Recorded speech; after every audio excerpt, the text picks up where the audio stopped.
to several organizations and participants because of the concern that we have households who are food insecure, but South Africa wastes 10 million tons of food annually. So perhaps if you can assist by just reading that response for us. Yeah, so ma'am, my reason of existence as a farmer is food security in South Africa. It's not the fact that I have a piece of land or I'm the 12th generation in South Africa. The reason why I'm here is because God gave us infrastructure, He gave us natural resources, and what I understand of every citizen in South Africa, of which I'm one, we are then the custodians of what we have through whatever method we got to it. And we need to turn that into something valuable for South Africa, which is food security, which is food. And one of the greatest issues we battle is access to food, not food itself. We have a surplus of food in South Africa. I wish everybody can just go and buy whatever we produce because we have a surplus that we export. So what is actually the issue? So what we did was we did a food security index of 190 factors feeding into it through APIs on a daily basis to make sure that we understand what is the actual issues in South Africa without any political interference. So one of the greatest issues that we need to deal with is access to food. And access to food goes for people being able to buy, but also for me, being in a rural area, being able to get that produce up to a place where people can afford that food. And affordability comes into this whole place. So I think the first thing that we need to say and the first thing that we need to emphasize is when we deal with this as Agri-SA, it is a real issue to us. Because we deal with people in South Africa that not all of them have the capacity to buy food.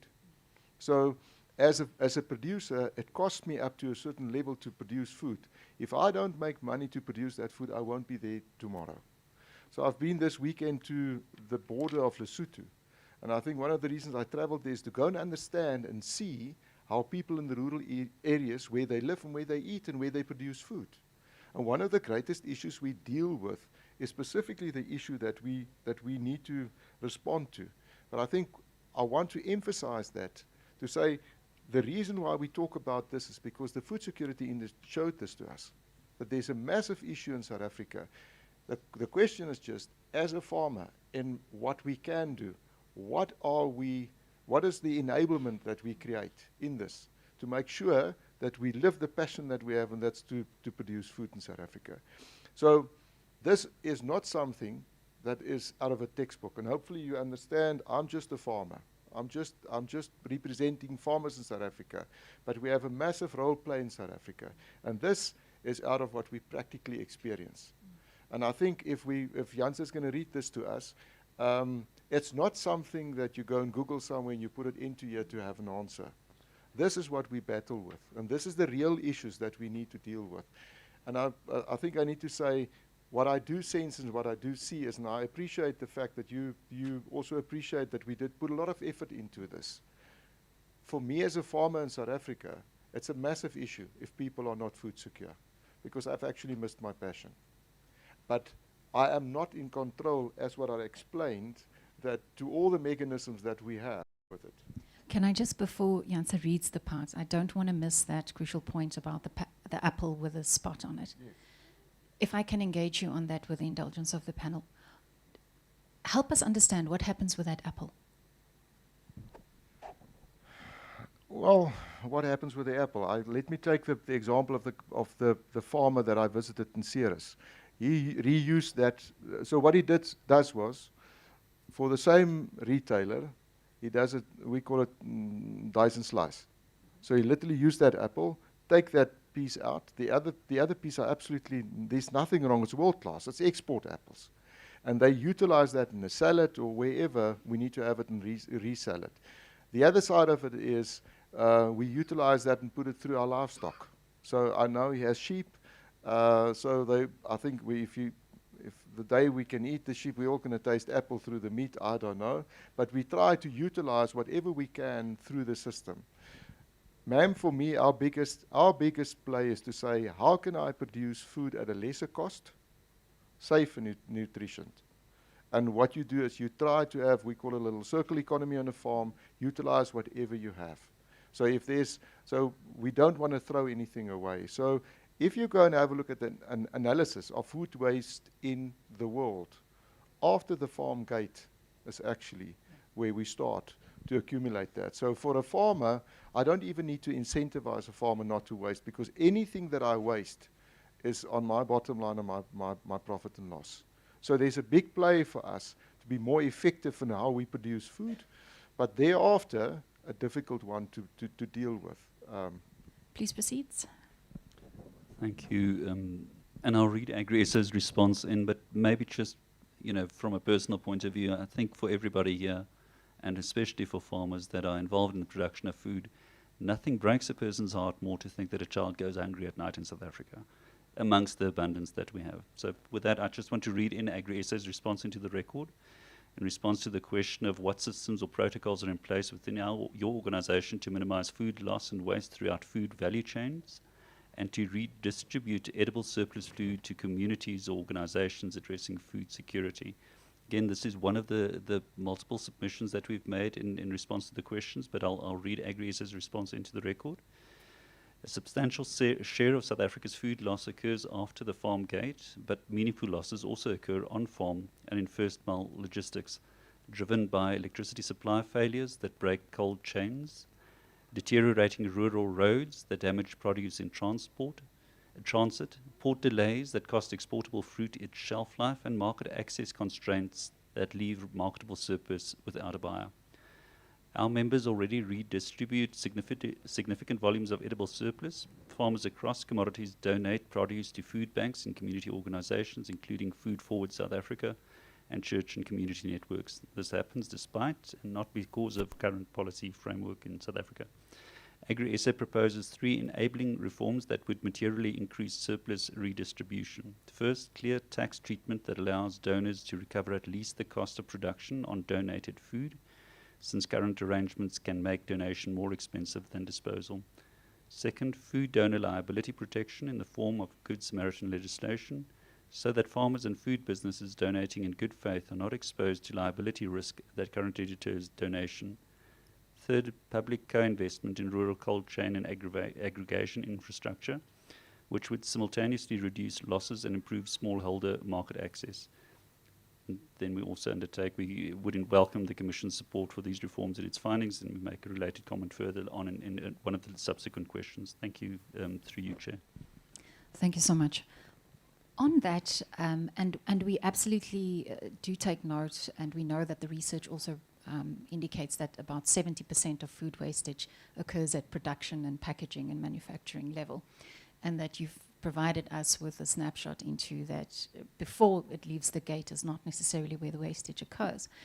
But the portion that you are able to perhaps assist through your Good Samaritan approach, do you know how it is distributed demographically in terms of where your members are able to assist communities, or do you rely on your donor partners or your I know you mentioned but one of them, I know there are several, but Food Forward South Africa, do you know where these donations go?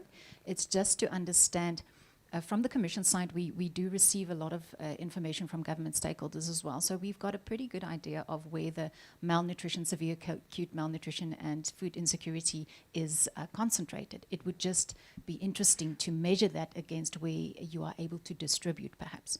So again, if I go back to the data and the fact that we don't have data on this, there's actually a mismatch between where it happens and where you want to take it to. So I can tell you now, out of who we are and what I know about the farming community, is you serve the community where you are first. So the churches are playing a major role, but that is in the local communities. I think 68% of our people are living in cities today. And if I have a look on where we're going to go to, the problem is, how do you get whatever you have to where we need to have that? So at this stage, the way that we deal with it is through donor companies, which collect and take the produce to where it needs to be. But I would say a lot of the, if I say maybe a lot, maybe the majority of what is happening is through the farmers themselves. They use their own transport, they use whatever they have, and they take it into their local communities. So I think there's a big play for farmers in the local areas where they serve the local communities, which is fantastic. But I think the gap that we see is You have that produce. It's not high value as what you have with the retail produce where it is it's exported. How do you get that not lesser quality of food and not lesser in nutrients to where you have the actual problems, which is in cities, which is the urbanized areas where we need to be? I think there's a big play to that. I think the value of talking about this is, remember, if you talk about waste, I'm not talking about something fraught. I'm talking about something with value, but might not sell in the supermarket, but still would have a fantastic value. But that is not a high value produce then. And how do you get that produce into where you need to be in the urban areas? So at this stage, the way we deal with it is if we talk about Good Samaritan, it's just the way we are, where you serve your own community with something that is valuable to the community itself. Thank you so much. But I think what you are also agreeing with the Commission that there's a data mismatch. And that if you are provided perhaps through government stakeholders, through perhaps even the facilitation of the Commission, with the data from the Department of Health and even from COGTA, where the most severe food insecure communities might be, perhaps with the assistance of as you've indicated, a middleman with the cold storage facilities and the distribution facilities, there might be a better coordinated method in how we're going to couple our efforts and say that we're addressing this issue. There is also a second one, and I think the second one with the Good Samaritan is to say the liability thereof. Yeah.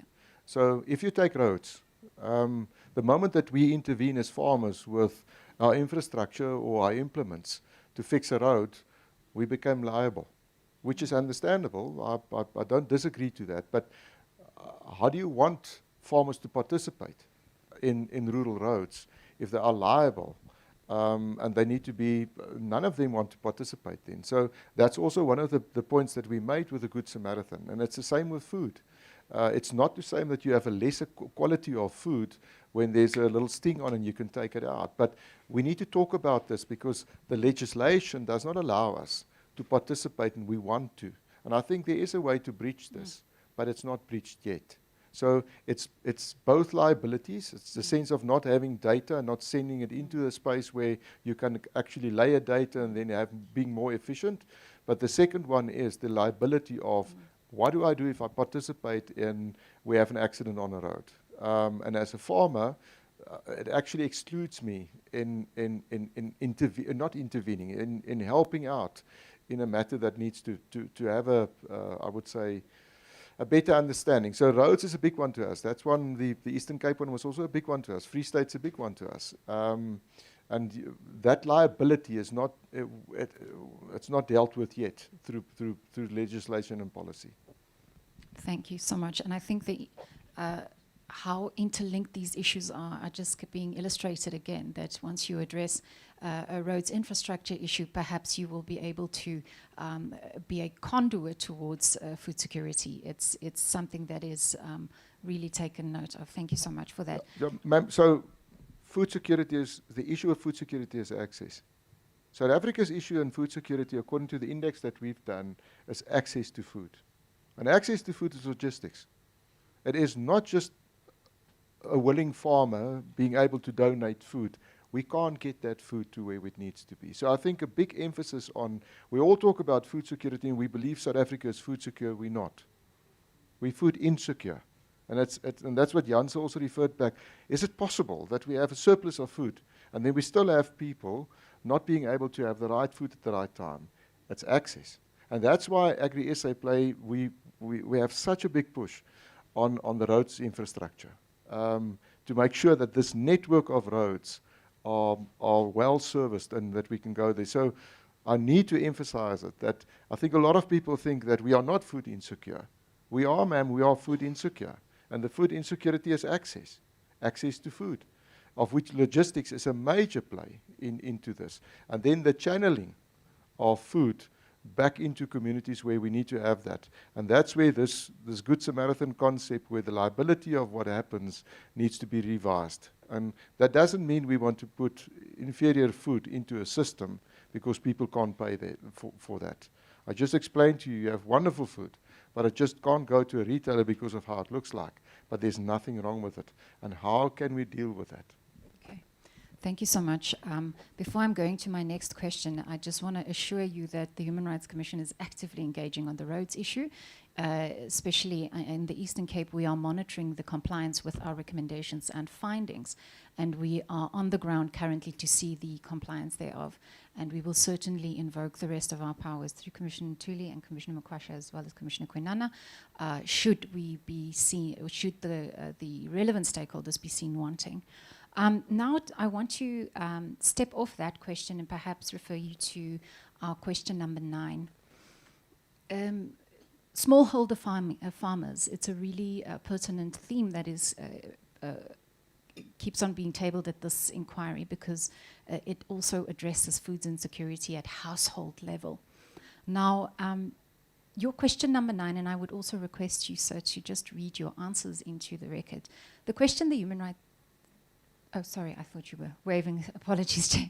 The question the Human Rights Commission posed to you was, what safeguards exist to prevent exploitative pricing of seeds, fertilizer, and chemicals, especially for smallholder farmers? And I would like to invite you to also read your answer and submission to the Commission. Thank you, Chair. Through you, in response to this question, smallholder and new era farmers face the same input prices as established commercial farmers, but with weaker buying power and fewer opportunities of scale.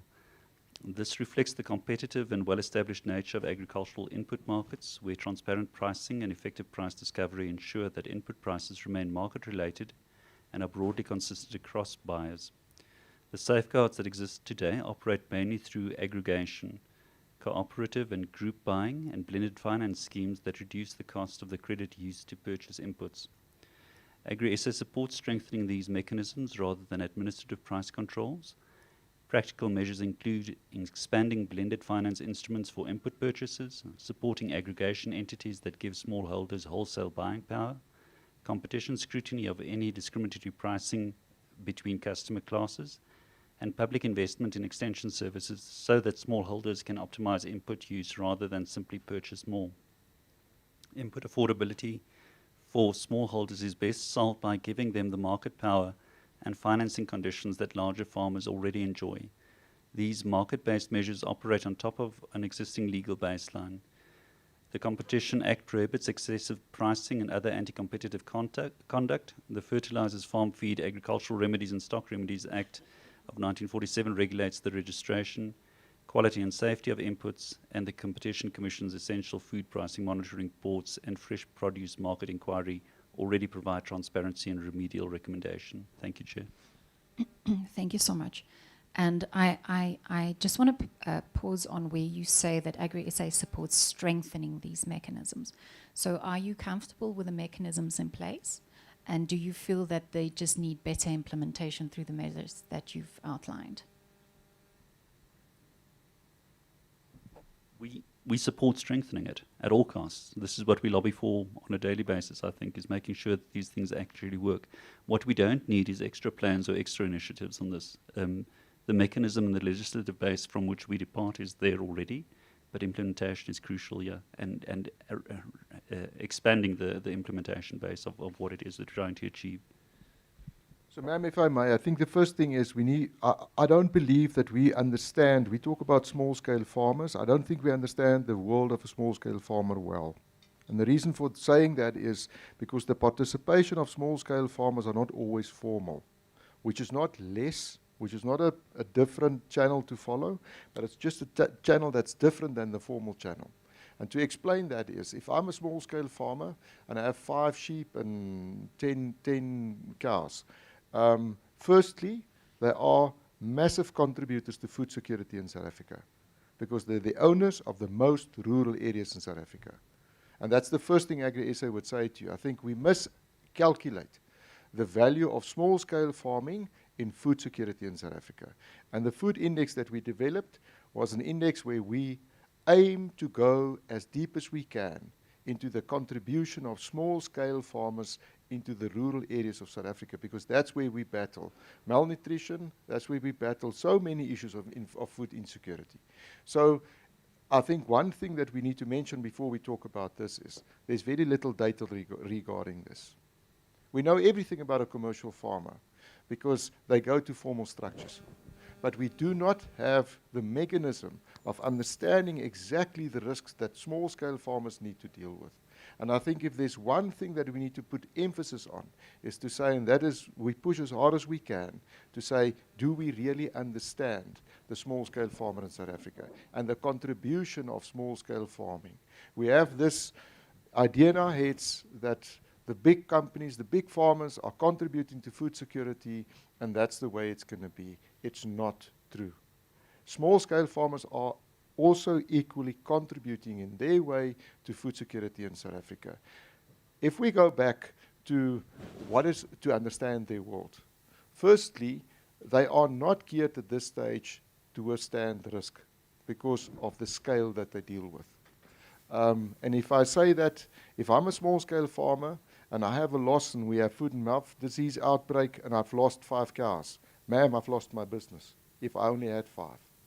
If I'm a man of scale and I had 50,000 cows or 5,000 cows and I've lost 50, I still have a business. So do you understand that we do not understand the impact of risks they need to deal with? So one of the first things we need to talk about is we do not understand the world of small-scale farming, and we underestimate the contribution of small-scale farming in South Africa. The question is, how many do we have? I do not know. And none of us can put a number down. We should know. So my previous life, I was a pig. I was in the pig industry. 375,000 people with pigs in South Africa. They actively participated in a concept we had in social media and putting information back into their space because of African swine fever. Nobody knows about them. So we talk about this, but we're actually talking about people we do not understand, and an industry that contributes has a massive impact, specifically on rural food security. And we actually don't understand that industry. One of the things that we said here, and that is how it happens, is, and it goes all over the world, buying power is through scale. I can remember as a little boy, I couldn't buy the whole packet of toffees. I could only buy one. And I knew if I bought the whole packet, it would cost me 5 cents. When I bought one, it was 7 cents. So, and that reality is for them there. Now, how do you deal with it? Agri-SA's view is to say that there are mechanisms, and they regroup themselves in co-ops. But even that is not that easy to deal with. We need to find mechanisms out of the understanding of what would actually lower the risks. And I think one of the risks is what you just referred to, is the buying power. And the fact that they always pay more because they only can buy one or buy a little sachet instead of a whole bottle. That is the problem. But the problem is we do not understand that because we don't have the data. So I want to emphasize the concept of data being a lack, and of which we push as hard as we can to get this data in, because then we would understand how to deal with it. The examples I gave you is out of a commercial perspective. And to be blunt, that's the way that we understand as commercial farmers. And it does work. We all understand that. But there must be something more. But we don't have the concept of understanding their data and their world and then minimizing their risk. Thank you so much. You are not the first organization that has referred to a lack of data and a need for better data management, and it's certainly something that we have.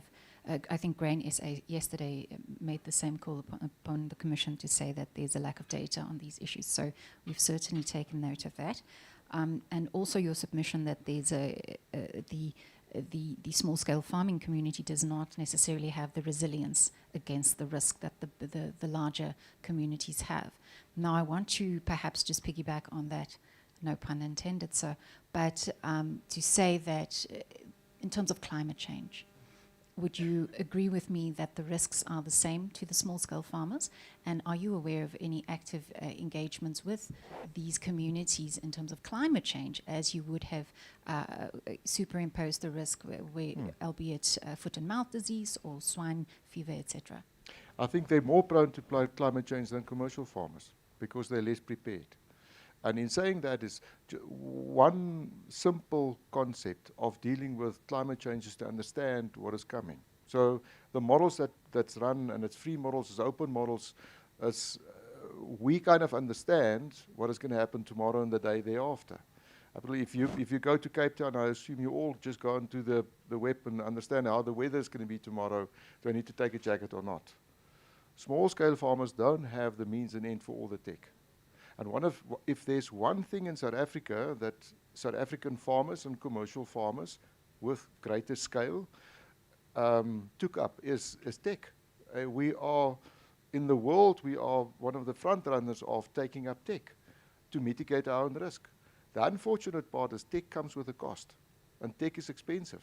And one of the things that small-scale farmers are exclusive, or they excluded out, is tech, because of how much it costs. So what we do as Agri-SA is to facilitate the process to understand how you can bring tech into a space where people have access and they can mitigate their own risk.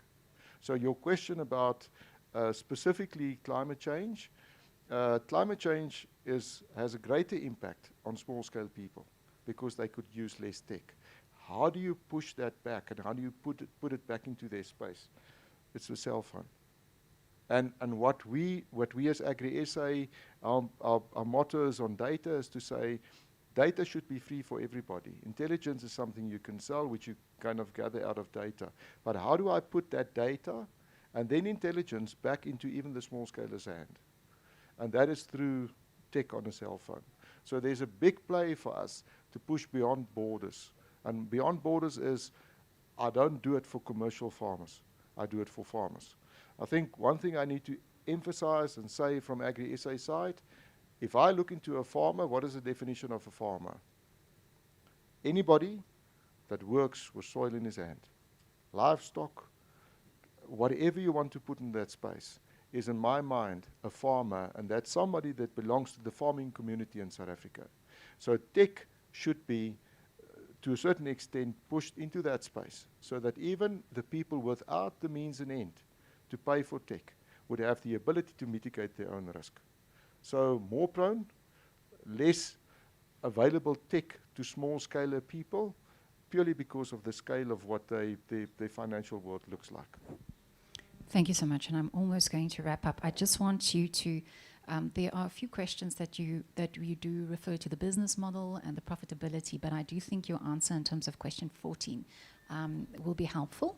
The Commission posed a question where there is a conflict between profit maximization and food affordability, which should prevail.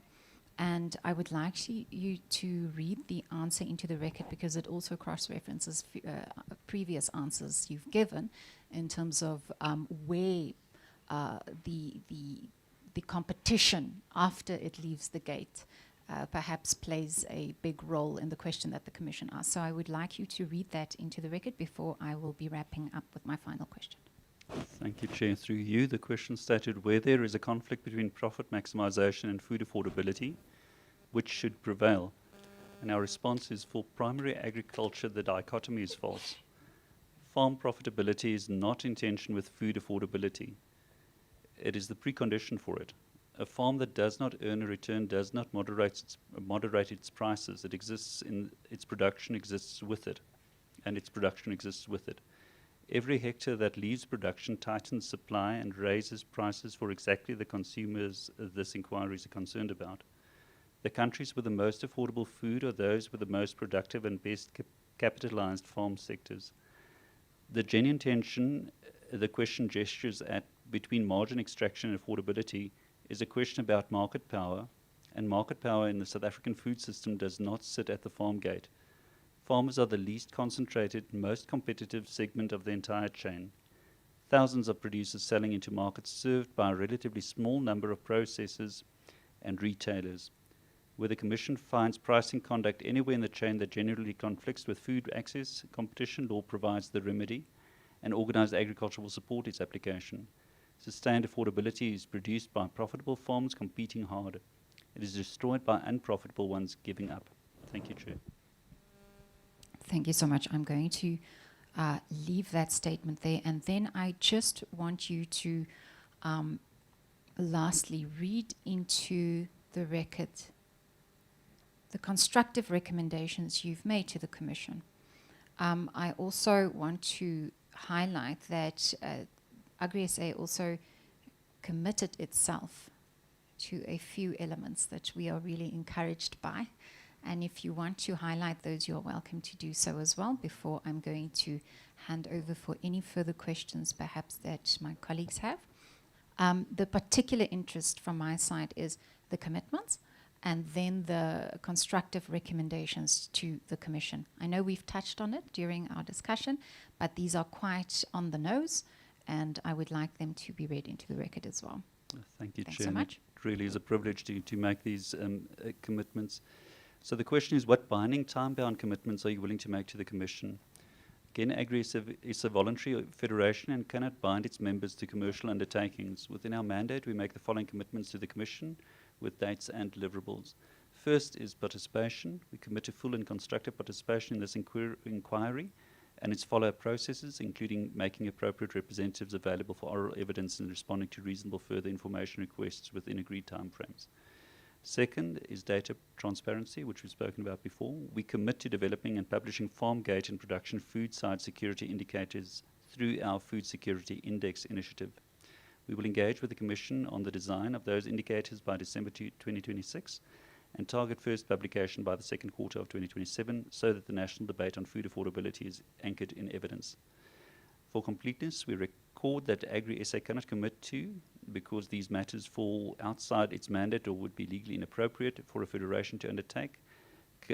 One, commitments to set, limit, coordinate, or influence prices, margins, output levels, or commercial terms. Commitments to reformulate products or alter product ranges, since Agri-SA does not manufacture or market food products. Commitments to provide confidential member pricing, marginal revenue data, commitments that would purport to assume the state's constitutional duty to fulfill its right to food, and commitments to bind members of commodity organizations without their own mandates and governance approvals. And carrying on, Chairs, it's the recommendation that we make to the Commission is that, firstly, the recommendation that we make relates to protect and strengthen primary production. Findings from this inquiry should recognize that the first pillar of the right to food is the ability of farmers to produce. Farm viability, water security, infrastructure, energy reliability, biosecurity, and rural safety are food security issues in their own right. Then, secondly, address household access directly.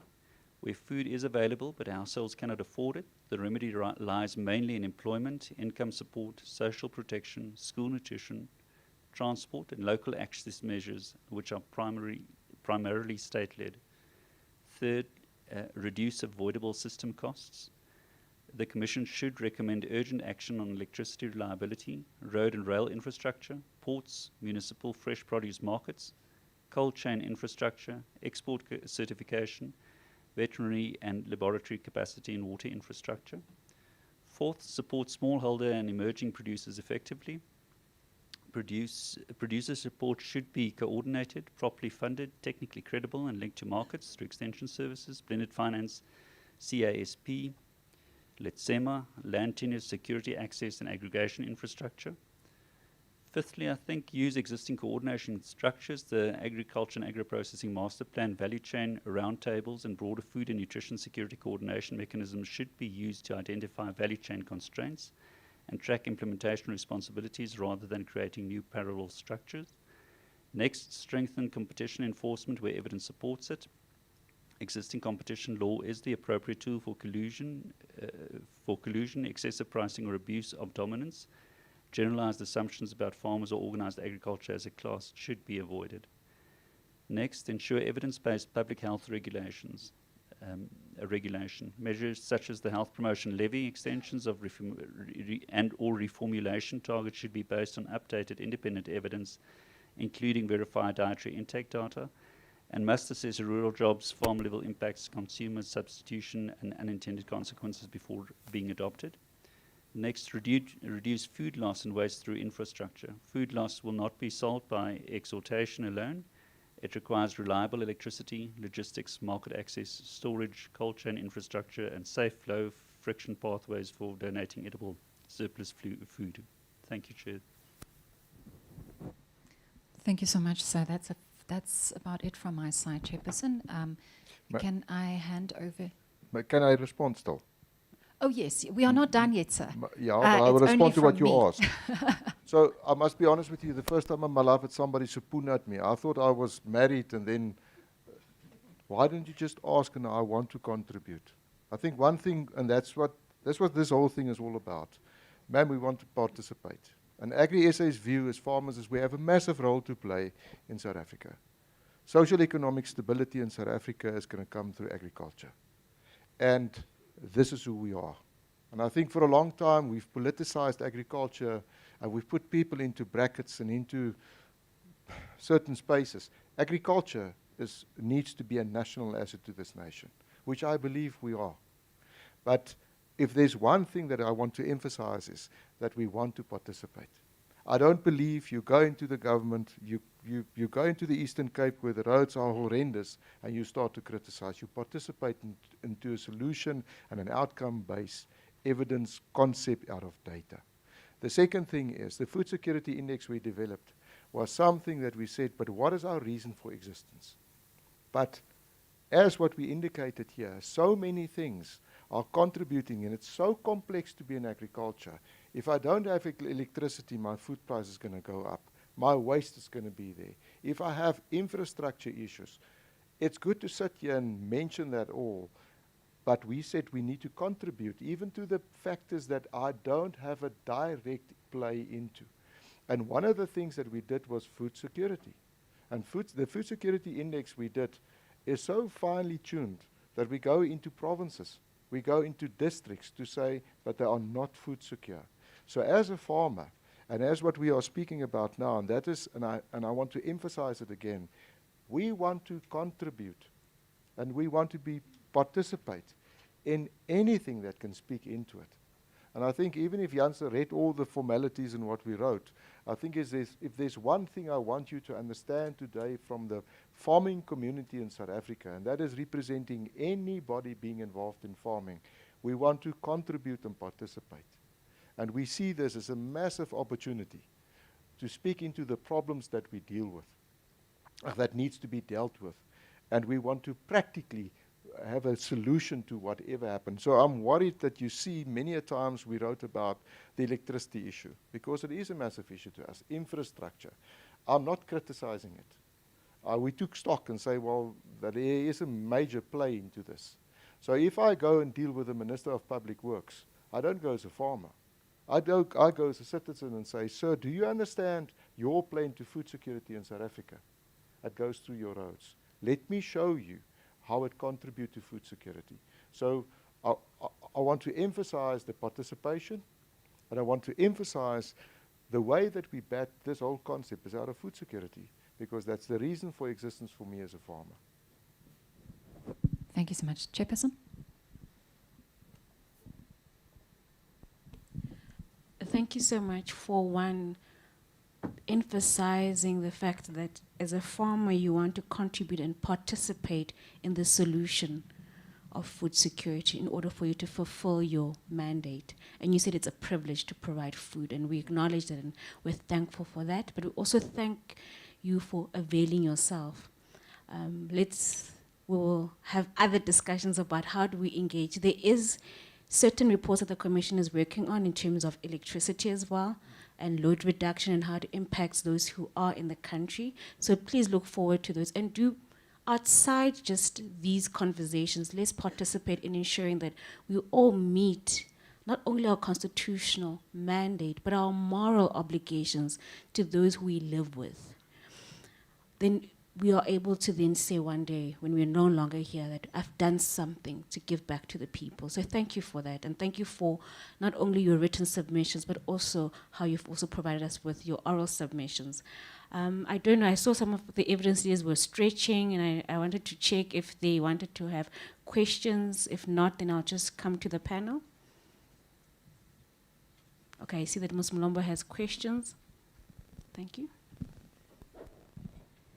All right, thank you. My name is Sheridan Mlombo, for the record. I just have a few questions to build on the conversation that you were having with my colleagues. I think maybe firstly, for me, what I just want to clarify in terms of the membership of your organization, the number of members you have, the demographic representation of membership of your members, and also the spread between your large-scale farmers as well as your small-scale farmers, because you were having a conversation with my colleague about that. But to the extent that you may not have the exact figures readily available, you can indicate, but it just will help us just orientate the discussion by understanding how much of the food production sector you actually represent as an organization. So I think if we take the demographics of farmers in South Africa, I don't think there's a. So let me go to data. So we've done per square meter 122 million hectares in South Africa. That is the whole of South Africa. So we did a land audit ourselves on data. So we literally mapped the whole of South Africa. So I don't think there's a square meter in South Africa that it's vacant and nobody is there. Somewhere you're going to find a farmer. So I think the first thing we need to understand is the whole demographics of South Africa is covered by farming. And what I mean by that is we don't own the land, we don't own the whole of South Africa, but it's all over South Africa. So if you go to the uttermost part in the north, you will find farmers. And if I say farmers, small scale, large, medium, all of them. So if there's one custodianship we don't always understand is farming is a custodian of land all over South Africa. I'm not just concentrated in one specific area. That's farming. So we have about 15,000 farmers being members, which means they are voluntarily paying a fee to Agri-SA on the provinces, so Agri-Eastern Cape or it would be Agri-Mpumalanga, and then Agri-Mpumalanga then winds up into Agri-SA, which is in Pretoria, in Tshwane.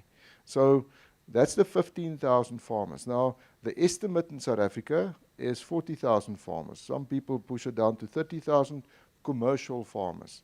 Do we have data regarding that? Well, the way we deal with that is these farmers are all belonging to Agri-SA, and we have certain centers of excellence which we advocate policy on, which is natural resources. Janse is our technical specialist on water.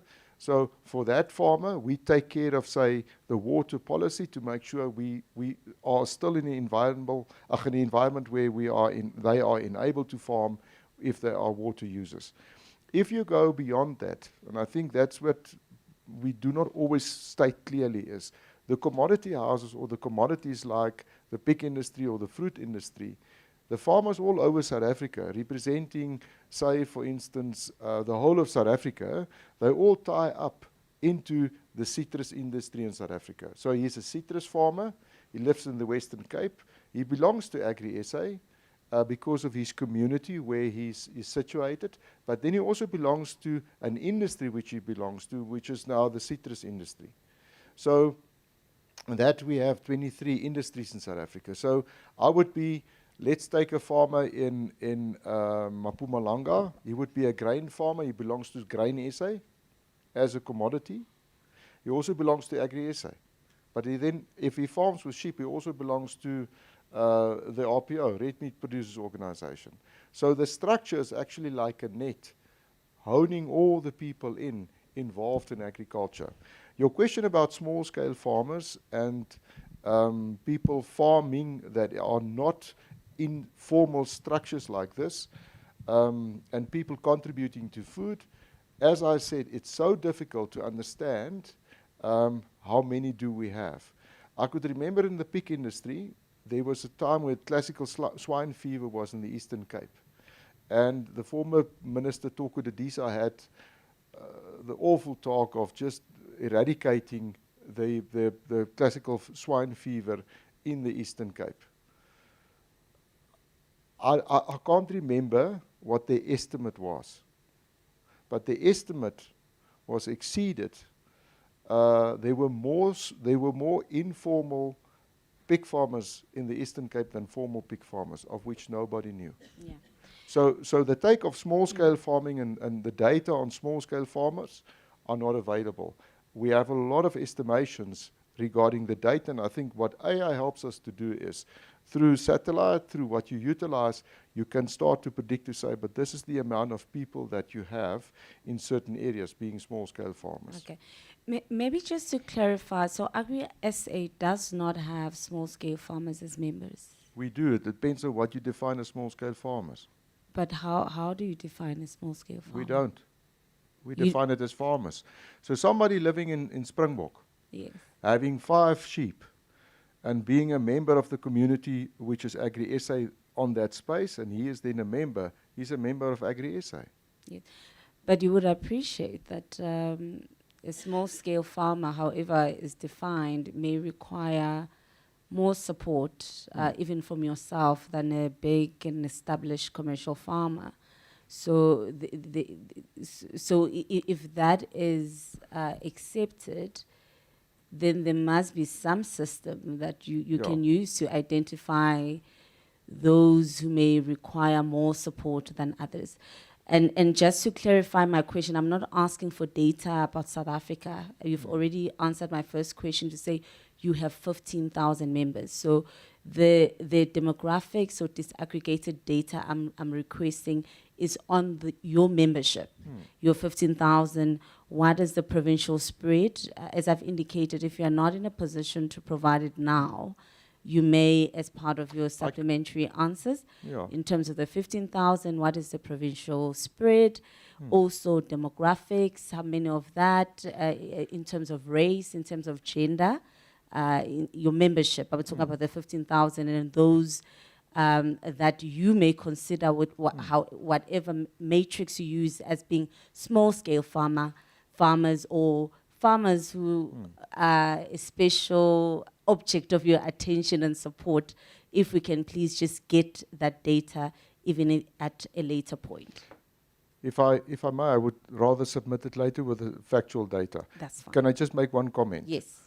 Okay, so what we need to understand is the demographics of South Africa is also determining the scale of the economy for a farmer. Yes. So, okay.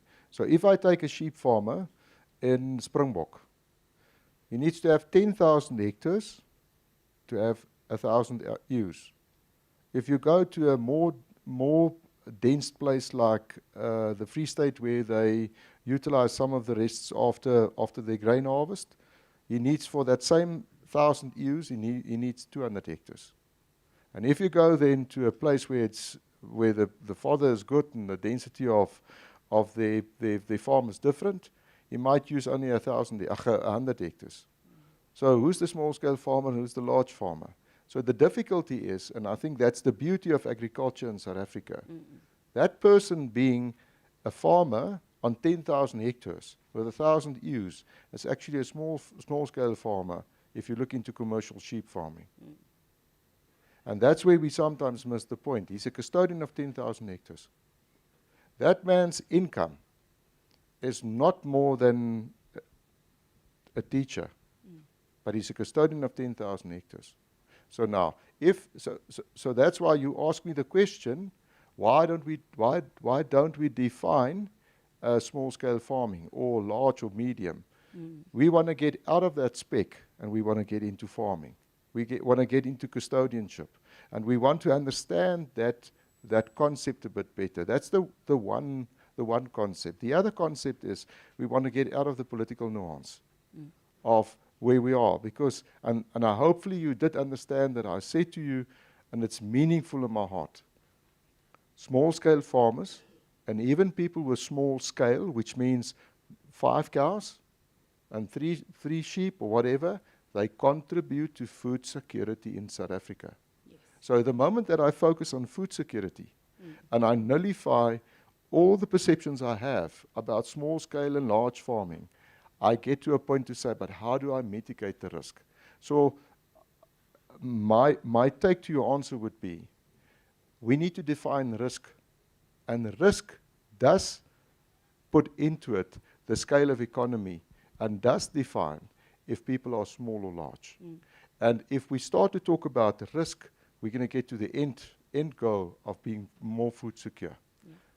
No, that's why I think in our discussion, I did not proffer any definition, but I'm sure as Agri-SA, as part of the submission, you can address this. This is what we call small-scale farmer, because I understand that there are many terminologies that different organizations use. Some, I think yesterday, we were called emerging farmers. Basically, we're just interested in those farmers that require support. So we just want to understand how many of those are part of your organization, and then equal to, and then maybe as a follow-up, the special programs or support programs that you may have as an organization, if any. But by that, I'm not saying you must have, but if there are any, if we can just be addressed on the special program for what we call small-scale or emerging or developing farmers, and you can assist us with how you define that group as an organization. I will do a submission. All right, thank you. And then also maybe the discussion linked to the demographics, if we can be provided then with the additional information to the extent that there's data available, the market share of your members in the different categories of where they operate. That is to the extent that you do have readily available data. I'm not sure if you track that as an organization. You don't track that information. Remember, the question you also asked me is very commodity specific. Yes. So there's very good data on the commodities itself. So the citrus industry will tell you exactly who's farming with what where, of which we have access. Excuse me. But I think the question you raise is commodity-based concepts that we need to deal with, and then you will see where people are farming and dealing with it. All right. Okay. Yeah. Now coming then to the substantive issues, the conversation you were having regarding the right of access to food, and as you've rightly indicated in your submissions, that the role to take measures to ensure access to food primarily reside with the state, not the private sector. But you would agree with me that farmers or food growers or participants in the food system do have a negative duty not to impede access to that right. You'd agree with me when I say that? Yes. I think we fully subscribe to the Constitutional Court of South Africa's views in that regard as well, that the Constitution has primary vertical application, obligations on the state, but then there's a concomitant right, obviously, for citizens of the country to also abide by the Constitution and also to give effect to the fundamental rights that are enshrined in the Constitution as well. That is the lawyer answer, obviously, and me coming out on that. But this is our organization's aim, is to ensure that we have that and fulfill that role as a custodian of food security and production, particularly in South Africa. So that I think we fully subscribe to and agreed with the statement. All right. Thank you. In the first leg of the inquiry, we received many submissions, particularly from civil society organizations, in which they allege the ways in which they see growers and retailers impeding on the right of access to food. And I think now that we are here, it will be important to also get your perspective on, some of the issues that were raised or accusations, so to speak, that were leveled against the food industry in South Africa. And one of the issues that came out in many of the submissions is the issue of the use of pesticides, particularly the highly hazardous pesticides, which negatively, according to the submissions, impact on the right of access to food. I just wanted to understand from your organization, Do you agree with the submissions that the use of highly hazardous pesticides impede on the right of access to food? And if so, what is your position as an organization on the use of highly hazardous pesticides in the food growing process in South Africa? Yes, certainly. It's difficult to get my head around the question. Obviously, we have legislation through Act 36, the Fertilizer, Farm Feed, Agricultural Remedies and Stock Remedies Act, which is highly technical about what is allowed and not allowed to be used as pesticides, herbicides, a number of other issues, the registration, health and safety considerations as well. And obviously we have to deal with what the law allows for us. We fully, our organization is fully committed to a rules-based and a law-based approach by all our members, so we don't counter that. It's an interesting question, and probably a little bit more complicated than I want to stop myself with. But the use of pesticides and herbicides, and it goes even into the question of genetically modified organizations, is highly contested. We don't make pronouncements about whether this is good or bad. We make pronouncements about whether you should abide by the law or not. You know, and added to the dimensions of what you're asking, you know, and there are many dimensions and facets to this question, is that we know, for instance, that the use of pesticides is a great enabler with respect to food availability, the avoidance of crop losses and harmful things happening to producers on the ground. And we also realize that there's a groundswell of opinion about their viability, their legality, their appropriateness for use. But ours is a rules-based approach to make sure that that our members successfully or constructively engage with government to make sure that those legal issues are, one, addressed and fully complied with, then by producers first of all, and then to make sure that where that law develops, that it develops at such a pace and at such a scale that it doesn't harm the food production capacity and ability in South Africa. So it's a multifaceted issue which a person can't commit to. You know, and you read about all these things in the media about the harmful effects or potential harmful effects of certain pesticides and herbicides. There's international conventions about that, and maybe just as a last thought on it is that, again, a person mustn't neglect the fact that a farmer is very dependent on his market. And if the market dictates, such as the European market, that we can't use certain pesticides or herbicides, and there's new scientific evidence suggesting, for instance, the use or the not to use certain things, then farmers will abide by that because that is their market. They're simply in that position where they don't dictate about whether they use things or not. They have to abide by what the laws require and stipulate for them. That was the lawyer speaking. So if I may, ma'am, no farmer produces food to kill people. That's never our intent. And I think your answer is a highly complex. I think the answer is highly complex. Just one concept. Regenerative agriculture is a major play for us. And I think there's a lot of debate regarding that. You spoke about the demographics. Somebody farming in the Sandveld and the West Coast needs to have a completely different concept of how to deal with soil and soil management than somebody farming in, say, the northern Transvaal with whatever, Limpopo, with a different soil structure. So I think what we sometimes miss is we venture into a space of you can't use anything without understanding the complexity. So the take for us is to go back and say, what do we want as farmers? As farmers, we want to produce the most safe food for people to eat. And that's the starting point. And then you say, but there's a lot of complexity in what we need to deal with. How do I deal with it? And I think if I go into the ecosystem that we live, the moment I go and kill one thing, I've harmed the whole ecosystem and it's going to be out of sync. And somewhere, I'm just going to fall off it. So my take is with your question is, and I think that's my heart to come with that first, we do not produce food to harm the consumer with that food because we want to make more profit. And by saying that, is there a lot of work to be done? A lot of work needs to be done. Act 36 is a big play for us, because there's so much new legislation that we can push into that space in helping us in the questions that you ask that is not there. So, but I think the same with sustainability.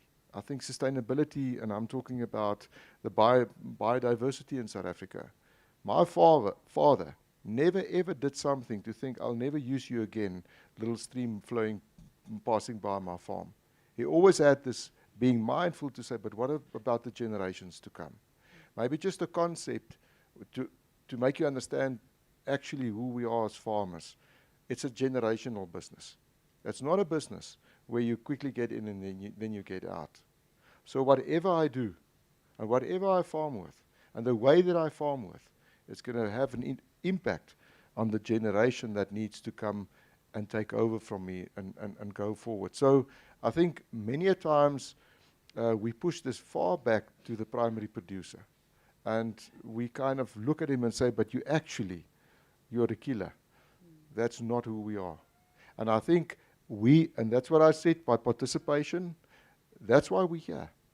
And even if we look into it and there's a gap, how do we fix the gap? How do we go through this gap? So maybe a bit of a different angle, but just an angle to say that even the small-scale farmer, without the ability to go through all the processes, is not producing something to say, but, well, I'm doing it to kill people. It's with this passion which we have to say, how can we feed a nation? No, thank you for that response. I think, you referred to a nice phrase. You say your heart, the intent. Sometimes, there's a saying to say, the road to hell sometimes is, what would that they call it? It's filled with it's paved with good intentions. So, as indicated, there is that contestation, but we understand that the intent is not to harm. But there are these allegations that despite the intent, in practice, in some instances, there is harm. But I understand the response being the lawyer answer to say, our position is we will use what is permissible in terms of the law. Will that be a right summation of your position on the use of highly hazardous pesticides in South Africa? Yes, again, sorry, at lawyer qualification, highly hazardous is a defined term. Yes. Those are the really dangerous stuff, which we have no question about will sooner or later be moved out as they consistently change in legislation as recently as earlier this year as well. But your point is right. We can only operate, and we can only speak about operating within the limits of what the law allows for and what is permissible. We can't make a different undertaking as far as the use of pesticides, and I'm not going to name them, but we know that these debates are around them. Mm-hmm. But sometimes there's a very good reason for them being used, and sometimes a very good reason for not immediately or overnight stopping their or prohibiting their use. Just a last thought too is, remember again where farmers find themselves in the value chain. A farmer that willingly flouts the law or willingly even flouts the industry norms about use of highly hazardous pesticides or so, will not find himself being in business very quickly. They'll very quickly find themselves not having a market anymore, because market dictates what it is that what is acceptable to be delivered to the market. Maybe then I almost said a final follow-up, because I don't know what your answer will be, which may call for another follow-up, but there were also calls then, as you've rightly said, the law is what it is, and some of the calls from the first leg was that the current legal regime does not offer adequate protections to the general public, in that it does need to be revisited, especially the process by which hazardous chemicals are identified, because from the regulatory body, they've admitted that there's no public participation. The public does not have a say in terms of what they find acceptable or not. And that was the admission from the regulator, that and that mostly the input of what is, and that their major consideration in terms of allowing pesticides is effectiveness. and they've not really affected other issues. And I just want to have a sense then, with these calls and from your response, you are aware of some of the debates, whether the organization has a position in terms of the proposed legal reforms around how highly hazardous pesticides are being regulated in South Africa, to the extent that there is a position already. We're in constant, our organisation and through its representative, well, through the organisations that we represent, is in constant engagement with the registrar in terms of Act 36 in particular. And there are, as you say, developments taking place there that are beyond what South Africa can control. These are very often international forces at play with respect to specific pesticides and herbicides.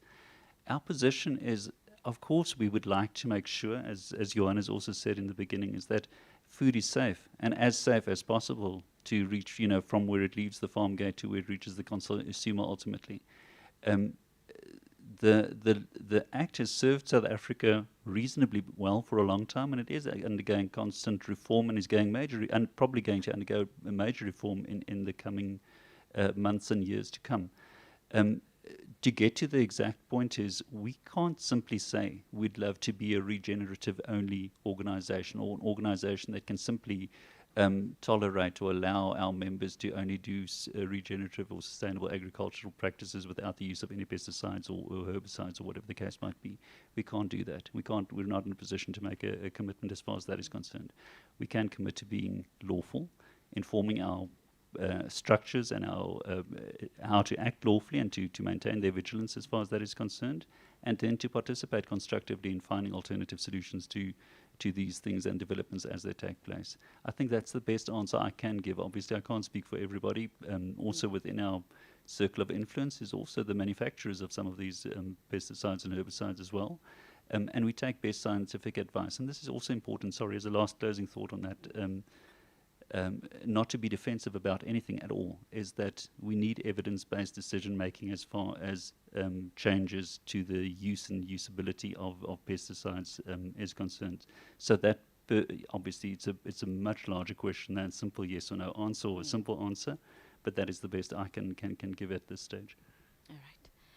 I now want to come to the issue then of food labeling, given that we currently do operate in a space that rightly or wrongly allows the use of, legally so, allows the use of what others consider to be hazardous, highly hazardous pesticides. Would you as an organization then support a call or reforms that as part of the food labeling regime, there should be clear labeling where highly hazardous pesticides were used in the production of food in South Africa? Yes, we would. I think transparency in our food systems is crucial, for its viability, for its long-term sustainability altogether. So, yes, as a simple, straight, obviously there might be nuances to this, and I don't want to qualify anything as a lawyer often does, but the answer is simply yes. Yes, no, you are being paid a day fee to qualify, so we do appreciate that. It's a month fee, it's not a day fee. Okay, so we did speak about it in the yes. Submission, and just one thing on that is, so food labeling, we're all for food labeling. Now, all I want to say is, if you go back into the practices that we utilize, traceability is one of the greatest assets that we have. If we have a look on one of the biggest pushes we have on the foot and mouth issue is traceability. So if you go into the fruit industry, and you can go back, that traceability goes back to the day that little seed was planted and what was planted, or that tree that was planted. So I think your answer is rather, I would love to say to you, why don't you come and have a look on what we do and how we do it? Then you will find that the labeling is actually it should be there, and we should label more than what was labeled, but it's actually talking to what the farmers are doing. If you think that we are a world leader in exports and fruits and citrus, and if I say world leader, I think we're the second largest exporter of citrus. Go and have a look on their traceability systems unhazardous, whatever used in this process. The word you use is, it makes me, I want to sit back.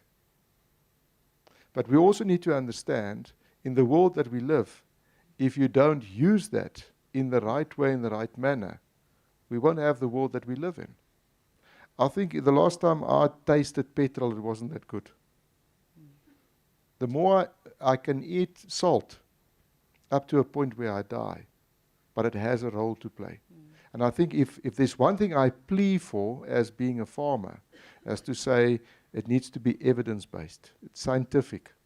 We need to put that down, because I wish the world was like Adam and Eve, where we never needed to use any pesticides. Do you know how little my bill would be? I could produce for less than what I could. But we also need to get to a point to say you need to be rational in the way that we reason regarding this.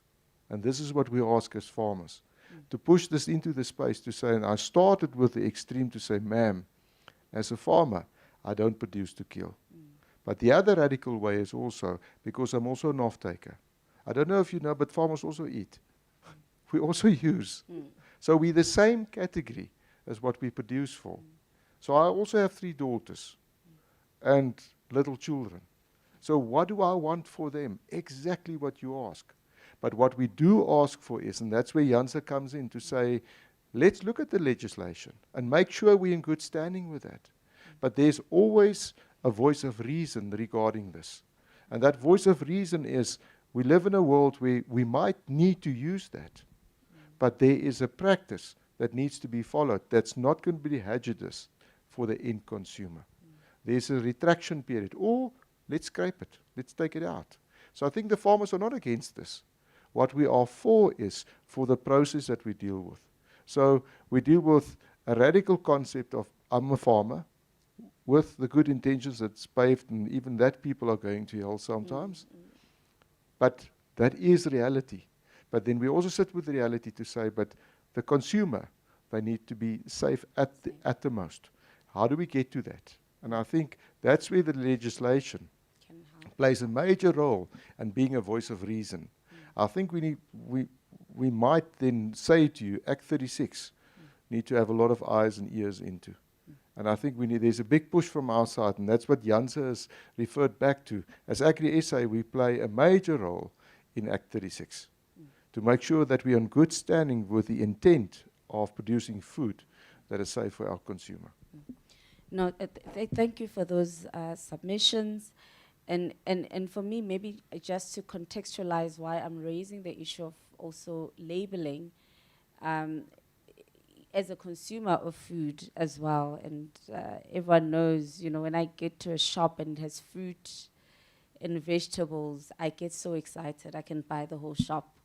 But I've never seen any of the fresh produce say these pesticides or fungicides were used in the production. So even the debate that is being had on food labeling has been limited, maybe to your processed foods, to say what goes into it. So hence I asked the question whether there will be that support, because as council has indicated, there's contestation. I understand your view, but others also equally hold a strong view that they may not want to consume certain things. And I think then food labeling can bridge the gap so that consumers then have a choice. Those who have comfort levels to consume certain foods, they can consume. And maybe those who don't have those comfort levels, they can seek out alternatives that may align to their own personal comfort levels. But I think the submission as received is that your organization does support transparency, and perhaps then it can be part of the recommendations to say the food labeling debate has to be extended to even fresh produce, so people know exactly where is my food coming from, what was used to grow this food, so that consumers do have a choice.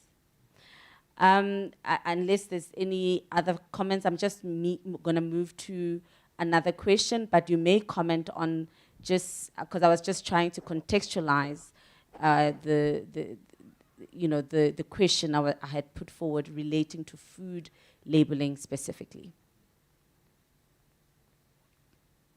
No further comments. Okay, if there are no further, just on the there's food one more. labeling. Yeah, on the food labeling. Can I just ask that the food that we import in South Africa needs to have the same labeling? Oh, And yes. they need to go under the same restrictions as what we go as farmers. Yes, Because in my mind, that's fair. yes, So many of the stuff that comes in comes without. yes.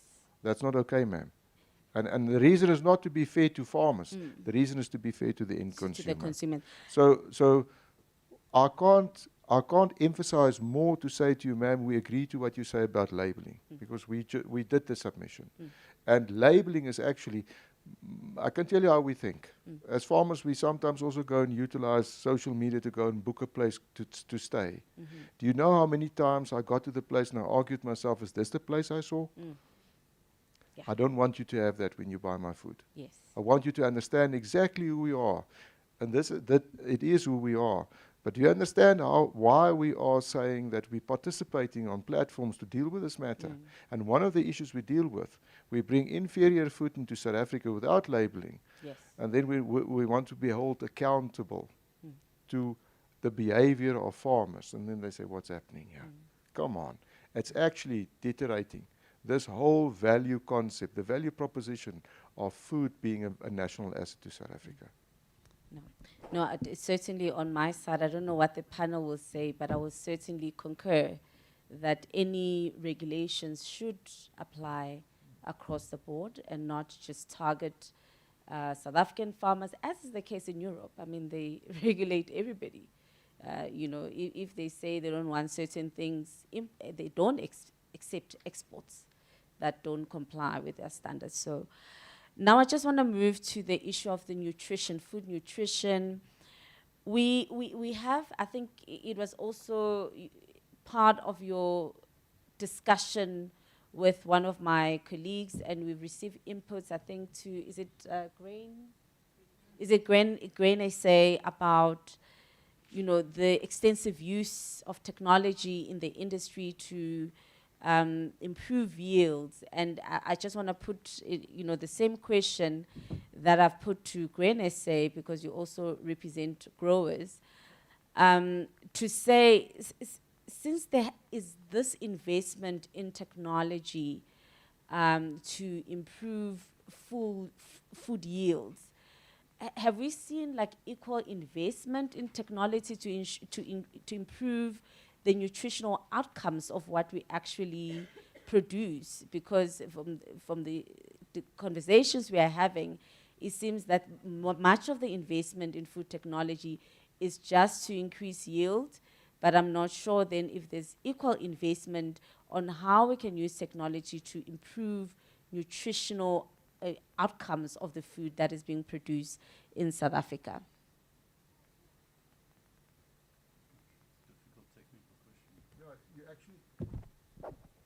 You actually need to ask the prof next to you. She has all the answers to the question. You see, it's a highly technical question you ask us. I can maybe respond on. So if I may, ma'am, the technical issue. Can I just park that one, and can I answer you about the technology we utilize in efficiencies? For the past 30 years in South Africa, the way that farmers contributed to the economy of South Africa is through efficiencies, production efficiencies. So we produce today more with less. What I mean by that is higher yields, and there's a good reason for that. And it contributes to food security, big time. So the technology enabled us to overcome a lot of risks by putting better technology into the system and utilizing and be more efficient in our production methods in dealing with it. So your question is, if you really want to have an answer, I need to get back to you and submit the answer. And then I would go to the professor next to you and ask her to help me with the answer. She's laughing. to deal with it. It's a difficult, it's a highly technical question. Yes. When you ask that, I need to get my mind around the question of the answer to what you ask her. So as a farmer, I know the answer because I'm married. I don't know, ma'am. Yes, okay. Yeah, so maybe to simplify it, obviously you can't speak for the whole industry. I'm just asking from your position as the organization, it could be, are you or your members looking into research? Because if the sector has been able to achieve so much success in terms of efficiency because they invested. Yeah, I can tell you how I would approach this. So out of the food security index, there's an outcome on data on where we have gaps, of which nutrition value would be flagged. Okay. So let's say, for instance, it's flagged in KwaZulu-Natal, in a rural area. The first thing we do is you go back and have a look at the dietary, what do you say, the basket of what they eat. And then out of that, you would be able to see, but we're lacking nutrition value here. Now you start to talk. Because now you can trace it back and say, guys, if it is maize, let's then go and do research on maize and say, how do we deal with it? So if you task me today, the way I would do it is to go back to the outcome and the gaps, which we are so scared to understand because it feels like we're failing. And then out of that, you go back and you build back on it to say, but you go back to the maize industry and say to them, there's a high dependence on maize, but it looks like the nutrition value of maize is not feeding them or not supporting them well enough. Is it something that's prone to the maize industry? Is it something we need to look into? And then you start to build on that concept, if I may. So that would be my way of dealing with a matter like this. I think what I can say is, not to defend this, is to say that that's why we are so driven to have a database that could feed us into a concept to say what's reality and what do we need to deal with, of which nutrition value is a big issue. No, thank you. We'll then wait for your further submissions on that. But also for me, to the extent that there isn't that investment, it's just a plea to say really it is something that needs to be looked at, particularly in our context. And you've rightly indicated maize. We know that the majority of South African, the most they can afford is maize in South Africa. So one can only imagine what can be achieved in terms of nutritional outcomes if we just focus on ensuring that Millie Meal offers the best nutrition, because the average South African cannot afford what we call 7 colors to balance the spinach. So, but if we can utilize and harness technology to improve that, it really can go a long way in addressing the challenge of malnutrition in South Africa. Yeah, I think if a response to what you said was, I think we need to define if we say technology doesn't to a certain extent contribute enough to nutrition value, because I think they do. If you have a look at the genetic companies we have as world class, and there's a big focus towards that. If you have a look at the seed technology that we have, I think what we need to say is, and I think you just said it, why can't people afford the 7 colors? So why can't people afford? And that is, I think, where we need to get to. So it's one thing to look into the nutrition value of one specific product, but we also know I wish I could just eat biltong. I would live on it. But I know my hairs are going to fall out more if I eat more biltong. The take is just, it's the complexity we need to speak into. And I think if there's one thing we need to do is show the gaps, but then have a look at the complexity. And I think what is worrisome, and we spoke about it many a times, one of the greatest worries we have as farmers is people won't be able to buy our food anymore because people are getting poorer. And how do you deal with the poverty issue? And then the question is, can agriculture play into that poverty issue? Of course, we need to produce more affordable food. But there is something greater to that. I need to stimulate an economy where people can buy food and eat food. So if people are working with us and working for us, do they have enough money through the economy that we stimulated as farmers to buy that food? So I think it's a simple concept to look into, to say that needs to be more nutritious. We also need to say that people need to buy different food categories to make up for the nutrition. You can't just have it in pop. It's, Yes. and how do we speak into that? And I think the complexity needs to be kind of have a focus on. But that complexity needs to be shown out of the data from the Food Security Index, which you push into this space. So the first question I'm going to ask is, but why are they just dependent on pop? Something is wrong here. You cannot be dependent just on that.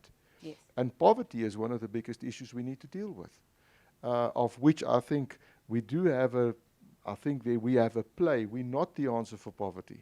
I think many people think that agriculture is like a plug-in. My phone is flat, so I just plug it in and all of a sudden I'm charged. I think agriculture has a role to play in uplifting this. And I think specifically the rural economy, where we create an economy by producing food. And getting an economy, a slow economy, to a greater extent, to a higher level. So I think it's a complex matter. Nutrition is a complex matter. And I think there is a play of technology in it. But it's greater than that, ma'am. And I think my take is, I think poverty plays, a massive role into the malnutrition of people. And I think Agri-SA and fruit farming, I say that is one of the things that we say we can contribute to. And it happens in our rural areas. That's where we want to produce. But then we need to have infrastructure. We need to have electricity, because that's the means and end we need to have to produce food to people. Okay. Maybe if I can just understand the response, is it a withdrawal of the earlier response that you will provide us of the information? No, not at all. I think okay. it's more putting it into context. And I think the complexity thereof is greater than just one thing. To Yes. say technology is going to give me more nutritious food. Yes.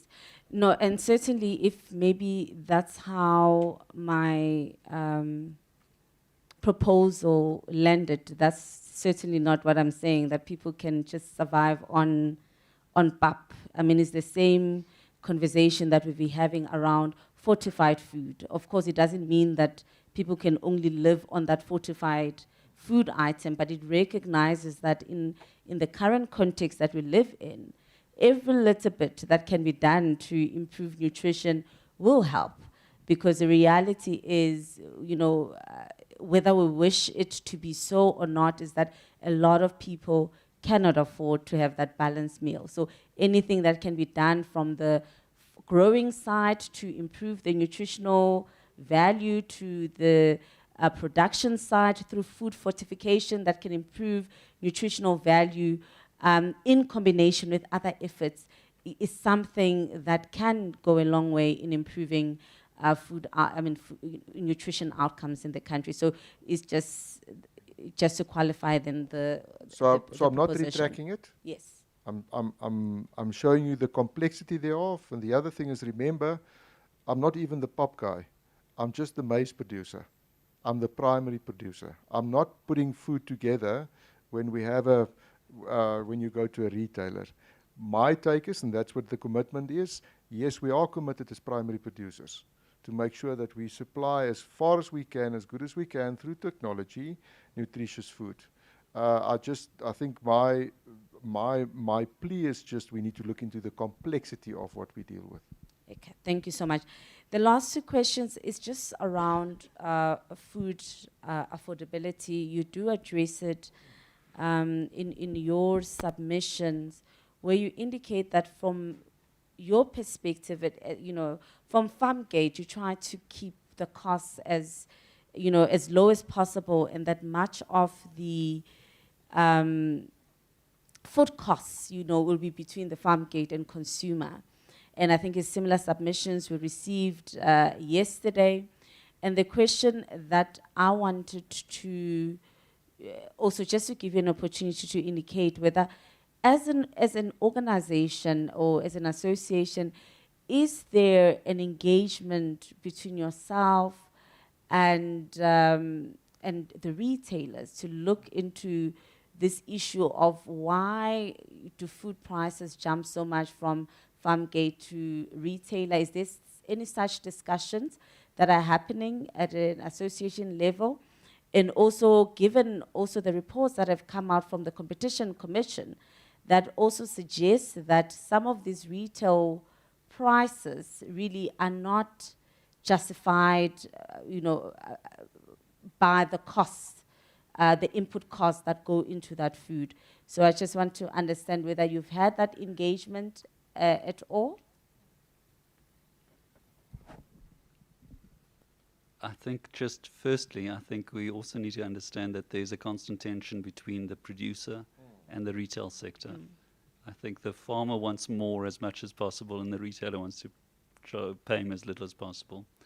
I think that is not a debate that we engage with on a, as a fixed agenda item for our meetings or anything like that. But I think that tension between affordability and viability, affordability of food for the consumer and what the retail sector charges versus the viability of the farmer who produces at a certain cost point to be able to be viable is actually where the real crux of this matter lies.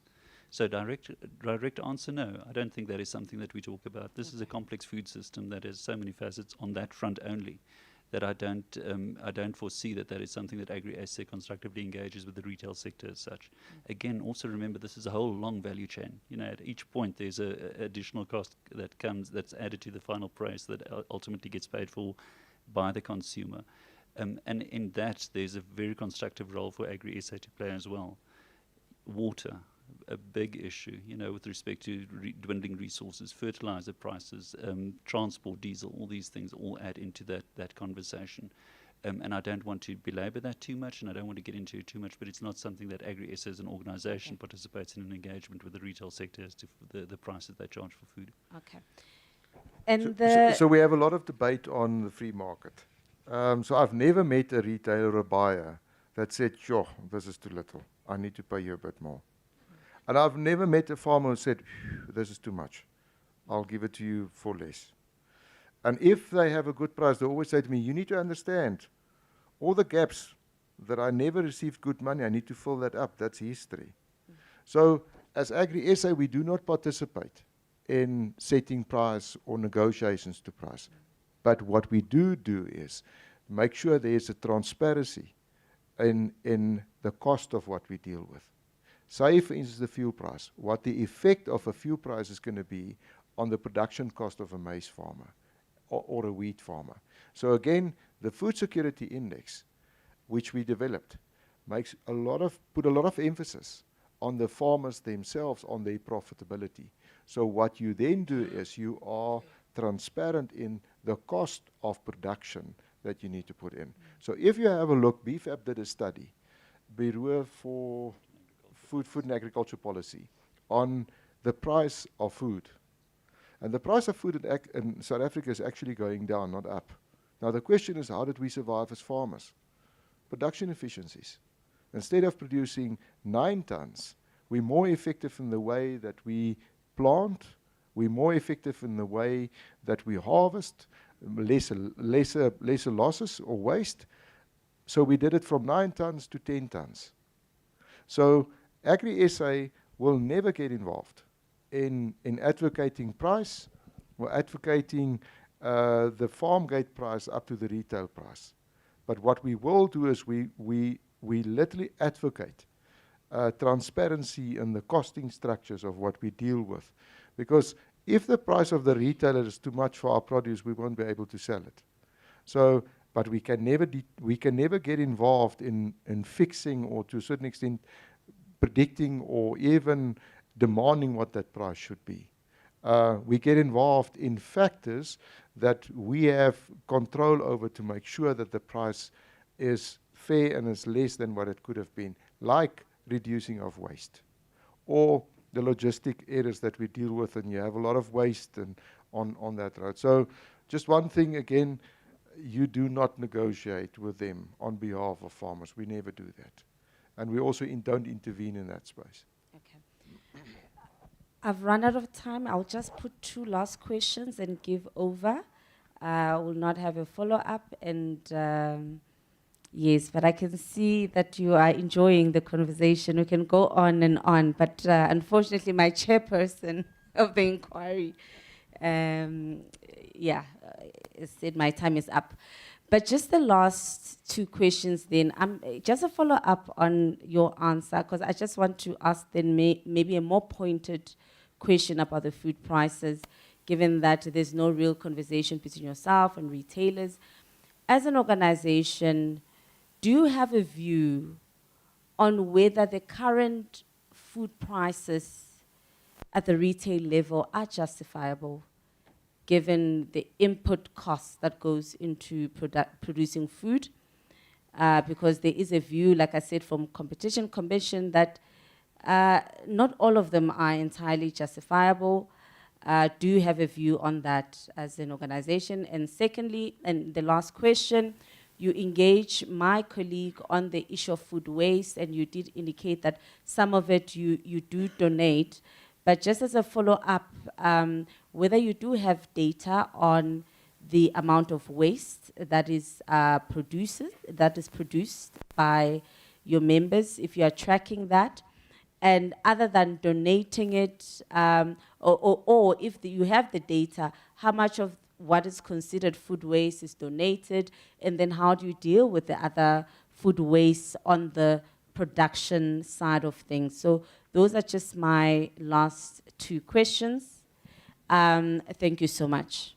And if you cannot give the exact figures at this point, as part of your written submissions, to the extent that they're available, you can just provide us with the data on the quantity of your food waste, how much of it is donated, and how you deal with the rest that is not donated. Thank you.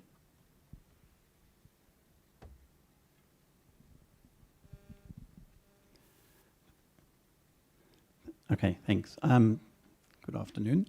I just have one follow-up question. I've been impressed by the detail in your submission, your written submission, and also by your transparency here in the oral testimony. But there was one detail that you seemed to be evasive about when you were engaging with the other evidence leaders, and that was about your membership. So I went back to your submission and I've looked carefully, and nowhere do you state the number of members that you have. So I went to the website, and on the front page of the website it says, at present, AgriSA serves some 70,000 large and small-scale commercial farmer members. Can you confirm that that's accurate?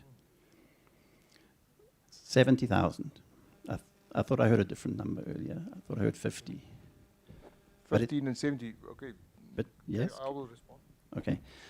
So the first question is about the total number, and the second is about the fact that you do identify large and small-scale commercial farmers as two separate categories.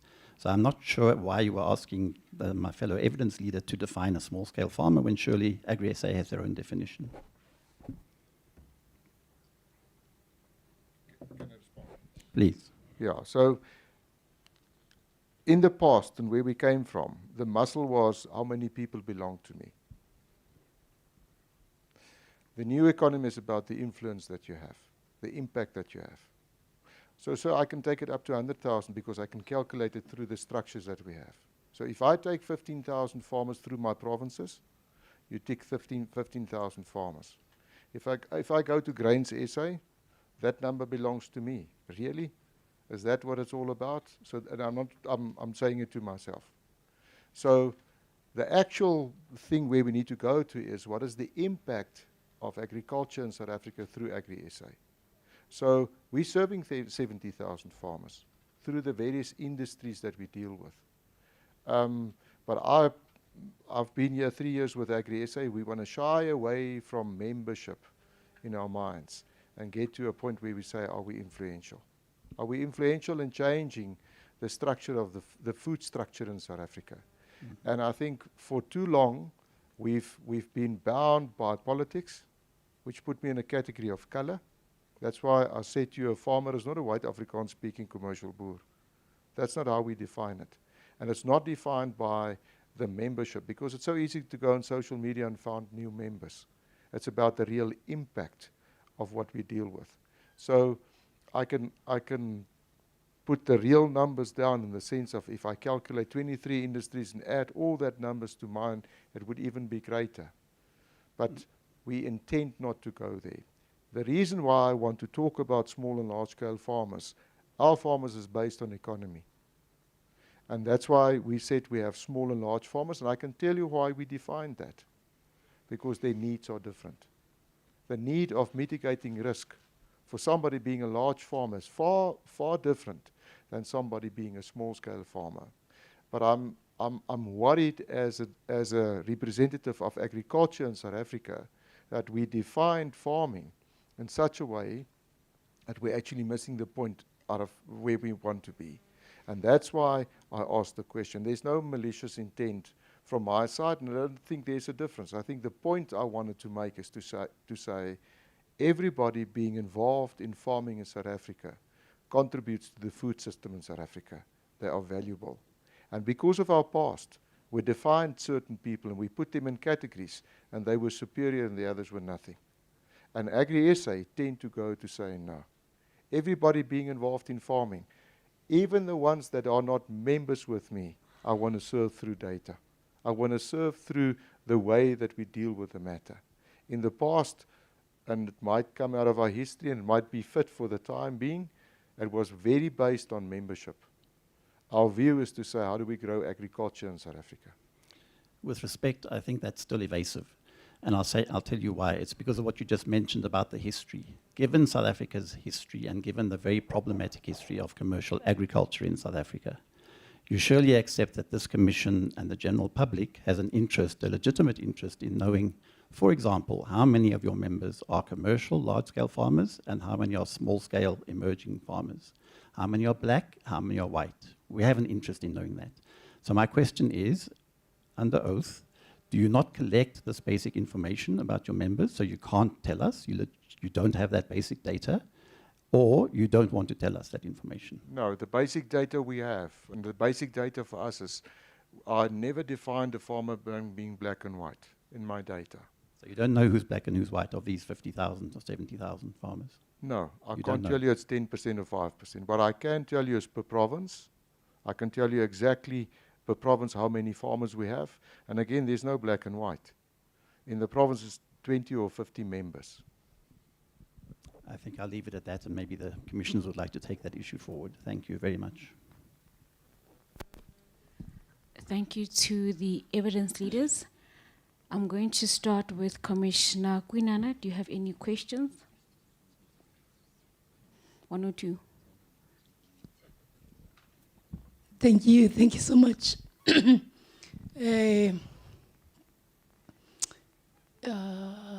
Chairperson of the session.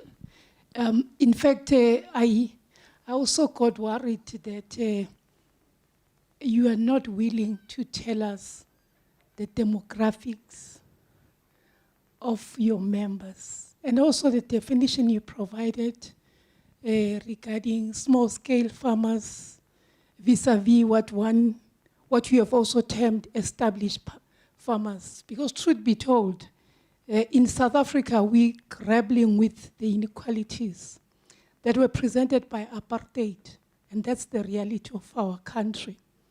It's 30 years into democracy.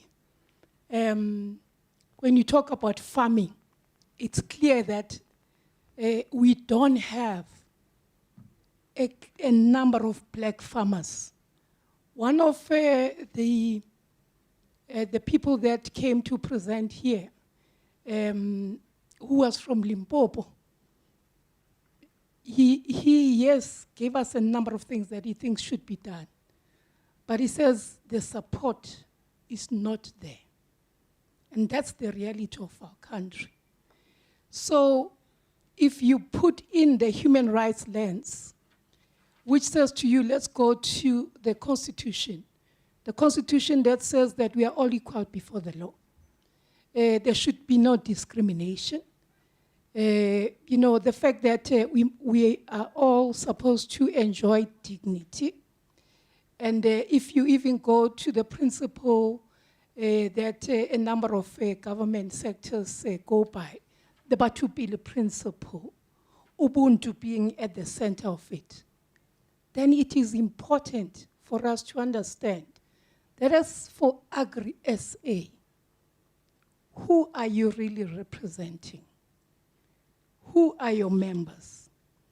In order for us to understand if there is room enough created for black farmers to occupy that space as well. Because from what we have been saying, I don't really see how an enabling ground has been created for that.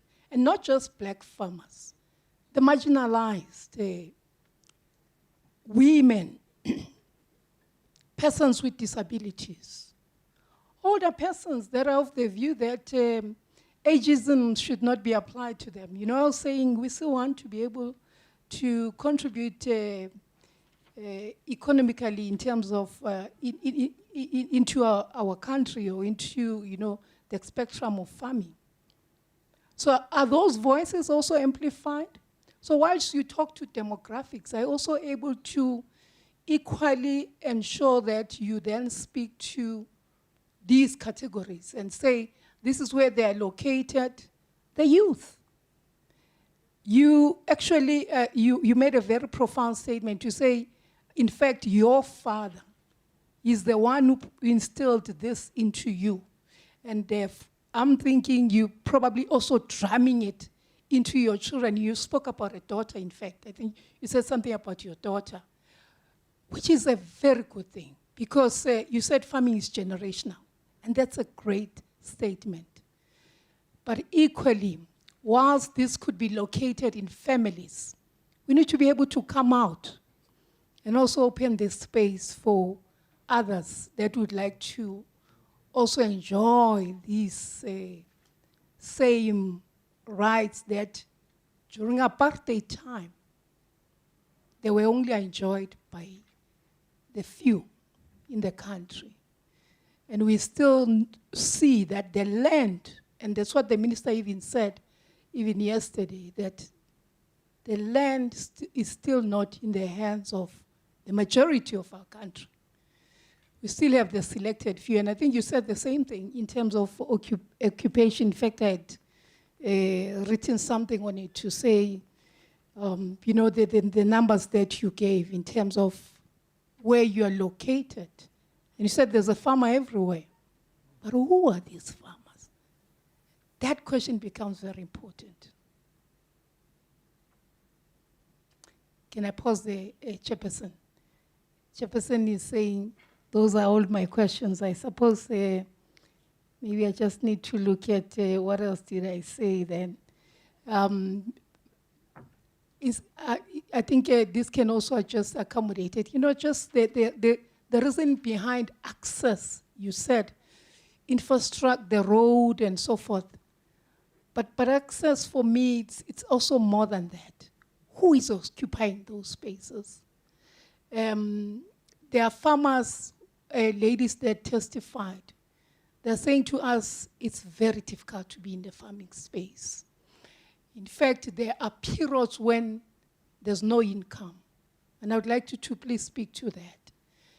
That what are interventions that you are doing as Agri-SA to ensure that during those periods, during those seasons, when they are not able to earn an income, what interventions do you have in place?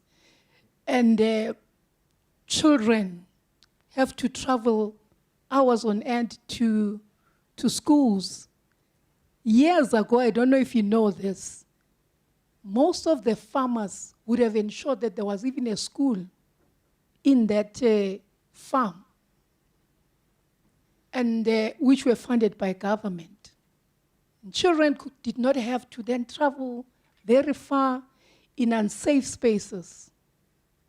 They were able to be accommodated. And some of the schools, you know, they would have been known that this is a school belonging to Father Merve. And he will be providing everything. And there'll be one or two teachers. But the beauty of it was that children were being accommodated. Their right to education was being realized. Do you perhaps know about that? And if you don't, then I suppose something maybe that you can go into and look into it, that how do we ensure that these very farms where we are, so that we don't have too many people going into urban areas, how do we make sure that the environment accommodates all the needs, persons with disabilities, the type of schools that we have. We've got children that suffer from autism, but most of them have to move into urban areas because there's only just one school. And I'm thinking about Northern Cape in Kimberley. So how are we ensuring that there's that contribution from the farming industry? Because you are making so much from the land itself. And it will make sense to equally contribute. I don't know if you also are located in the IDP of the municipalities as farmers. Do you also have that agreement? Maybe the minister, it doesn't exist, with the municipalities where you say, this is how we can contribute in order for communities to benefit from what farmers are already benefiting from, which is the land, the natural resources, but also just giving back. Thank you, Chair. And if you can answer this question, it's okay. There'll still be other questions that I've already drafted. Thank you.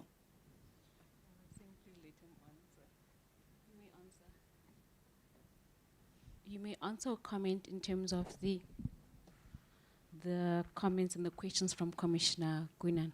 Thank you. Yeah, it's a lot of questions and comments, so I need to find my way through the path that you kind of described to us. Maybe just on the schooling, ma'am. My father was just a humble man. He built 2 schools on his farms. He paid for it, ma'am, no government. That was an apartheid's era. And what I want to say about that, ma'am, if you have a look on what we have in South Africa today, we still have farming schools, ma'am, funded by farmers.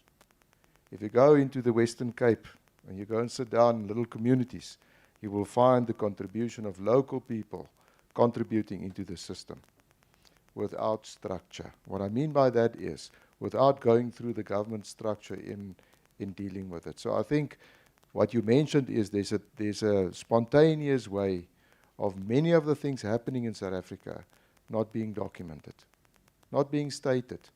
And I think there's, beyond the time that we were in, a lot of goodwill amongst good people in South Africa without being put into a race category and being referred back to where we were. And I think one of the things that we try to do, I want to get back to, are we measuring it? No, ma'am. I don't measure a farmer being a lady or a man. And I don't measure a farmer being black or white. I don't measure a farmer being small or large. And I can tell you why. I don't want to be intimidated. Not by my history, not by what was wrong in the past. And that doesn't mean that I don't acknowledge the wrong of the past. But it does mean that I have a great focus on agriculture in South Africa. And I want to come back to it, what I meant when I started. Agriculture is all about risks. And ma'am, if that lady is white and she's farming and she doesn't have an income, there's nothing opening up because of her color. She's a farmer. And it is true there's no income. There's some periods in time where they only receive once a year that income. And if you can recall, when I went back to the definition of farming, I said we need to understand the risk. Farming is all about the risk. And if we go back in our history, it might be that the previous governments then anticipated risk different for farmers and intervened to help them with risks. Can we just do the same again, ma'am? So one of the biggest issues we need to deal with agriculture is organic growth in agriculture. Because with the capacity we have today, we will not be able to feed 10 billion people in South Africa, in the world, let alone the 1 billion people that's going to be added to Africa, of which we export 50% of our exports into Africa. And South Africa is at its limits. So what do we need to do? We need to grow agriculture organically. There's 2.5 million hectares with government that does not produce any food. And my mind is that's where we need to go. We need to make sure that we can grow that. I can tell you what is our greatest concern as Agri-SA. We define people again about race, where we come from, how do I do life? And you know what we do? We forgot about the risks. Those farmers are going to be put into places where they will not be able to bear the risk, and we don't define the risk. So, if I may, the reason why we don't define is not because we do not acknowledge our past. Ma'am, I'm white. I'm speaking Afrikaans.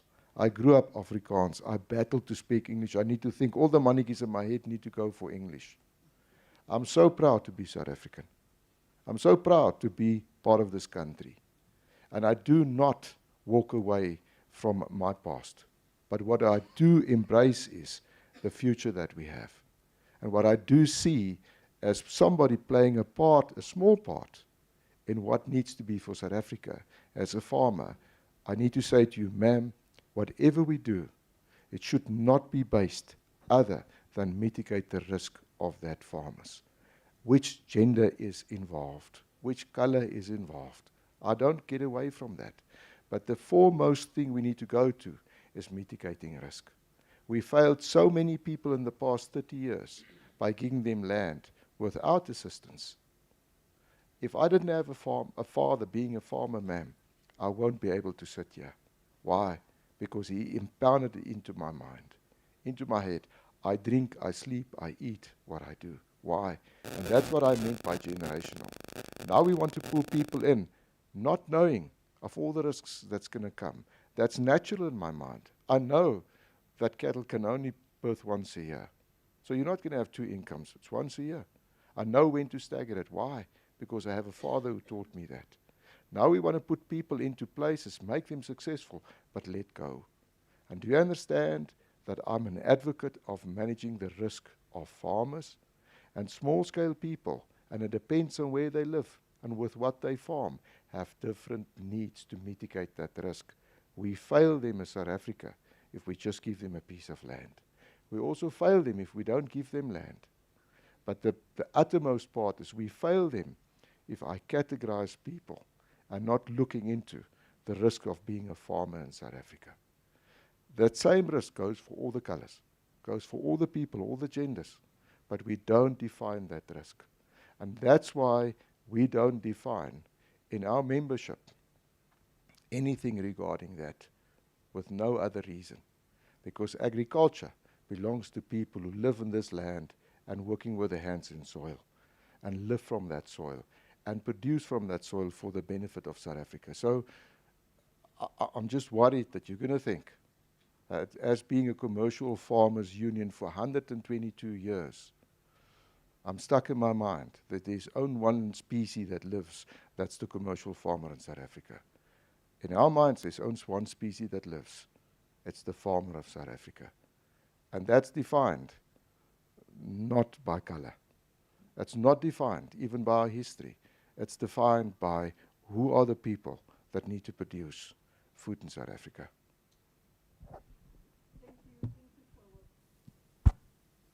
Thank you for those submissions. What I'm saying to you is that your father created that enabling space. And that is why you are where you are. Now, equally, someone else who was their father was only a cleaner in a house owned by a farmer. Their children as well, they aspire to also occupy that very space. And that's what I want to speak to. That as Agri-SA, how do you then create that space? How do you make sure that they also have that opportunity? It's good enough to talk about their risk and all that. Yes, any business is, in fact, from where I'm sitting, I'm sure accountants will tell us, and auditors, they will tell you that there are risks in any business. Doesn't matter what type of business you're doing, because you don't know what tomorrow holds. COVID-19, if anything, taught us a lot. So you have to be better prepared as any type of business. So if there are such interventions, that's what I would want you to at least maybe give us that. And even to say you are being intentional about this. We can't deny that apartheid denied black people opportunities to be able to occupy certain areas in terms of work, in terms of professions. We can't deny that. And that is why we ask this question, so that you are intentional in how you want to change the spectrum. You can't change the spectrum if you're going to put us all in one basket. Because clearly you are not being intentional, you're not being deliberate in how you're ensuring that even that person, it's like saying people that are in rural areas, they are similar to those that are in urban areas. That's not the truth. When I go around the province, one thing that I've realized is that I can't compare a situation in Gauteng vis-a-vis a situation in Northwest. I get to Northwest, children are put in a classroom where there are 78 in number. And they're expected to all learn at the same time. There's no water. They still have pit toilets. If they are built, they are not built in accordance with the standard. Those are the issues that we are grappling with. So we can't close our eyes to that. And that's when we really need to say to members of Agri-SA, how are you ensuring that you bring somebody along? You don't leave them behind. Because from what you're saying, you are definitely leaving them behind. If you're going to say, no, you're a farmer, therefore you're fine. The challenges are not the same. You said it yourself. I'm not even sure it's you. No. I think it's not you. Grand SA said, they go to Mpumalanga and they assist them in Mpumalanga. Why? Because certain foods can be grown on that soil. Now, if we take your motto, which is you accept everyone as they are, it doesn't make sense. And I'm happy you spoke about these schools were being built by farmers. Thank you for that information. But also they were supporting them. It was not just the building. They went as far as even paying the salaries. In some of those schools, the departments were not involved. We come from a very different era altogether. But I can tell you now, in Base Plus, in Western Cape, those children are forced, and these are like 6-year-old, 7-year-old, they are forced to stay at that school. They can't be ferried to their homes. Those are type of situations that we are grappling with. But if there is maybe a strategy of some sort that Agri-SA is saying, our members, you make 100%, take 10%, 50%, put it in schools, put it in hospitals, put it towards the infrastructure. That's what we're trying to find out. If you've got things like that, and of course, if it's there, then at least let it be tabled and let it be provided. It would be very sad to say it's sporadic. Here, there, that is very sad to hear that they could be happening in that format. But if they're available, please, through you, Madam Chair, may they be provided. They will assist us a lot because, it will show that the community you and I belong to, we all care about them. But most importantly, we also want to, contribute towards their well-being. Thank you, Chair. Would you like perhaps to comment, or would you propose a written submission?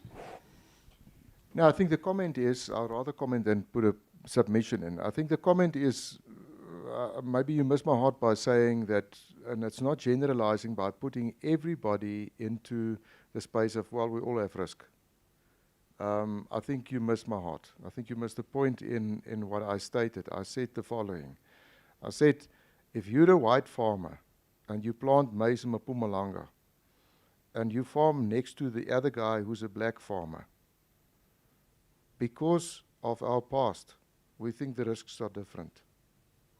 And I'm talking about people the same size.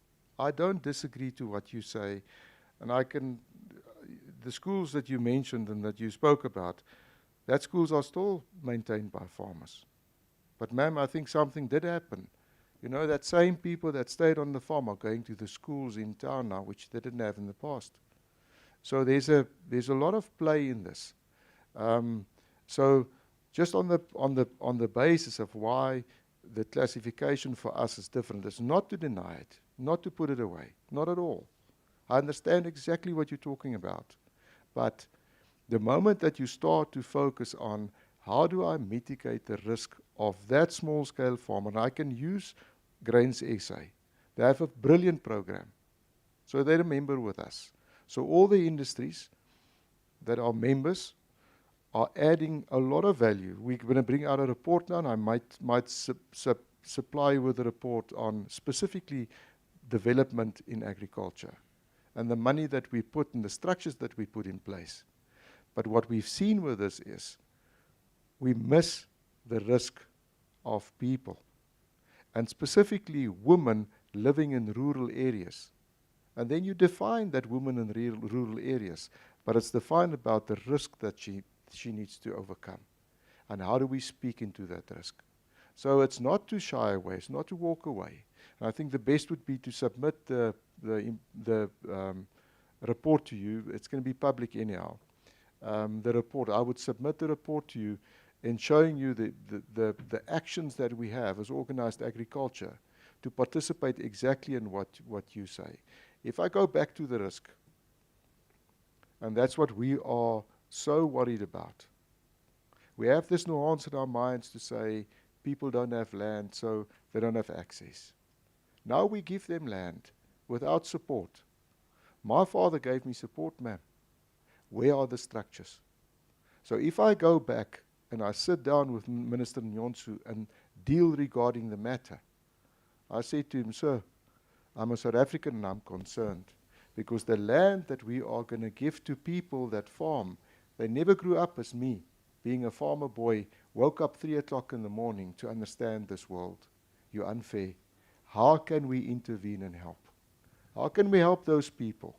And that is the risks that we need to deal with, of which the risks that you spoke about is evident, ma'am. And I think we need to speak into that. But my heart is we fail our own people in South Africa.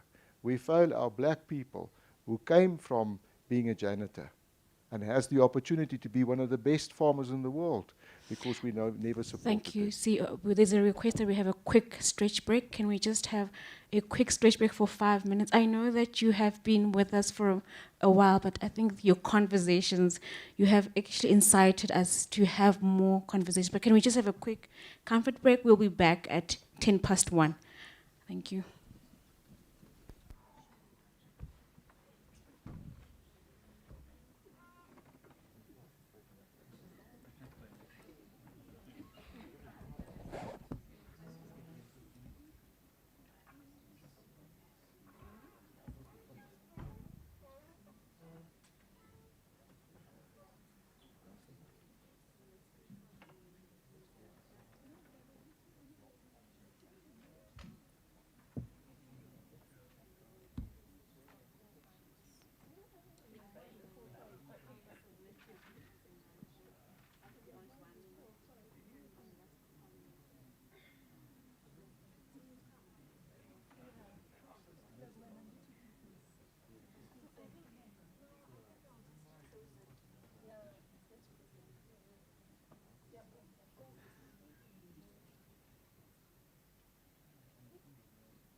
It's the oath means that you're speaking the truth and the whole truth. But some people don't.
the focal area. Thank you so much, ladies and gentlemen. We are back on record. We have Commissioner Ntulu who has her questions, and then we'll take it from there. Thank you.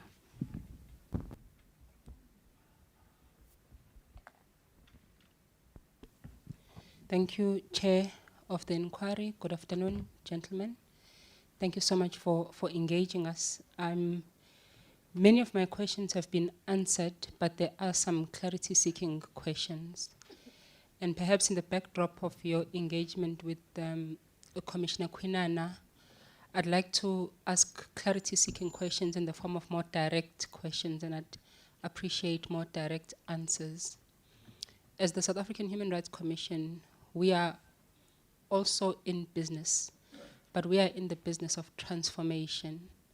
And that requires us to be aware of the politics of the pre-1994 era and the governance system in order for us to assist in the transformation project which is envisaged by the Constitution.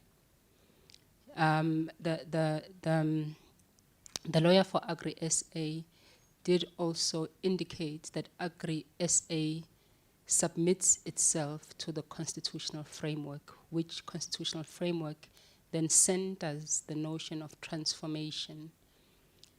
Given your responses around politics and an intention to avoid the politics of race and gender, what is your understanding of transformation, and equally, what do you understand as your role in the constitutional transformation project?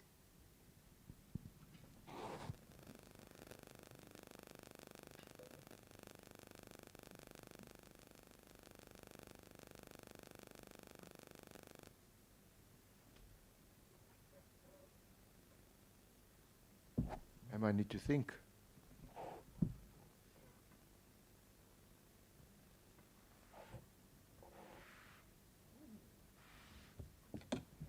So firstly, the definition of transformation for us is we're not fit for purpose where we are and what we need to do, and we need to transform to adapt to this new world that we are in, and this new requirement that we are in. And that requirement, as you rightly said, came out of our history and where we weren't what was done previously and what wasn't right and shouldn't be there. And I think you mentioned it again.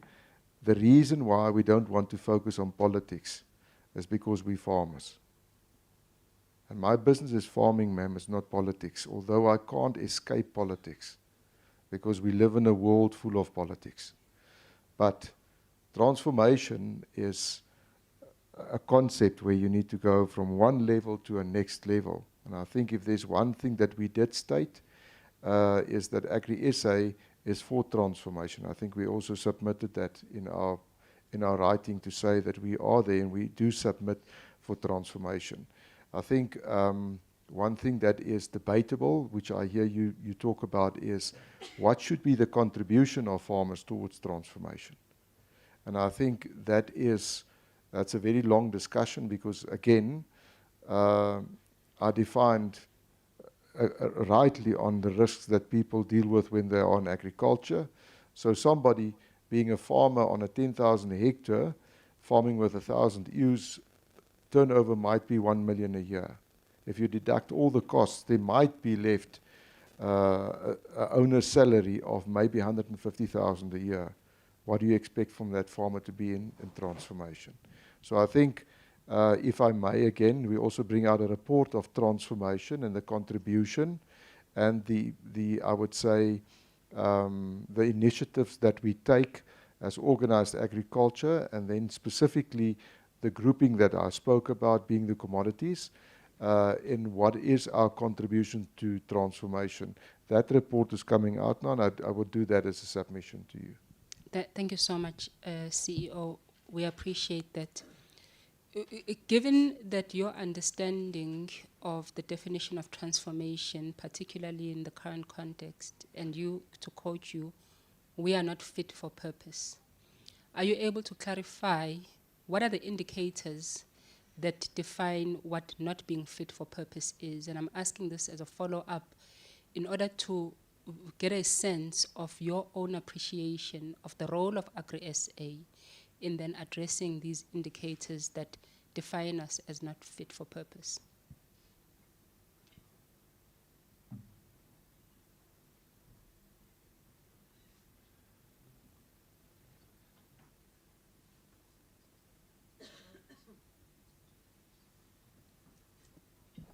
Yeah, I think what you mentioned about fit for purpose is, you asked me what is my understanding of transformation. And I said by fit for purpose, I meant by transformation means that we need to go to a higher level because the business environment changed to such an extent that we're not fit for purpose for this business environment.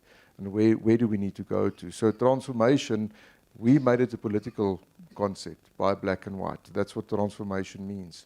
It's far greater than that in my mind as a farmer. No, thank you. I appreciate that response. Now, going back again to the very important engagement you've had with Commissioner Kwinana, I'd like again to be a little bit more direct. The apartheid government, out of all the industries that it supported the agricultural industry the most. Through capital, through marketing, through education, through infrastructure, through subsidies, and of course, land dispossession of the majority to benefit the majority. So when we speak about an example of scale, a farmer having 200 hectares, it's not a question of business. It's a question of history, and it's a question of how did that farmer obtain that 100 hectares? And that's a question of the politics of agriculture and the politics of history. So when you proudly tell us that your father built 2 schools, it's not a question of your father's hard work. There's a direct relationship between the support that the apartheid government provided to the minority in this country at the expense of the majority. Which is why, as we embark on this business of transformation, these details are very, very important. Now, given this context, I'd like again to return to your engagement with the evidence leaders.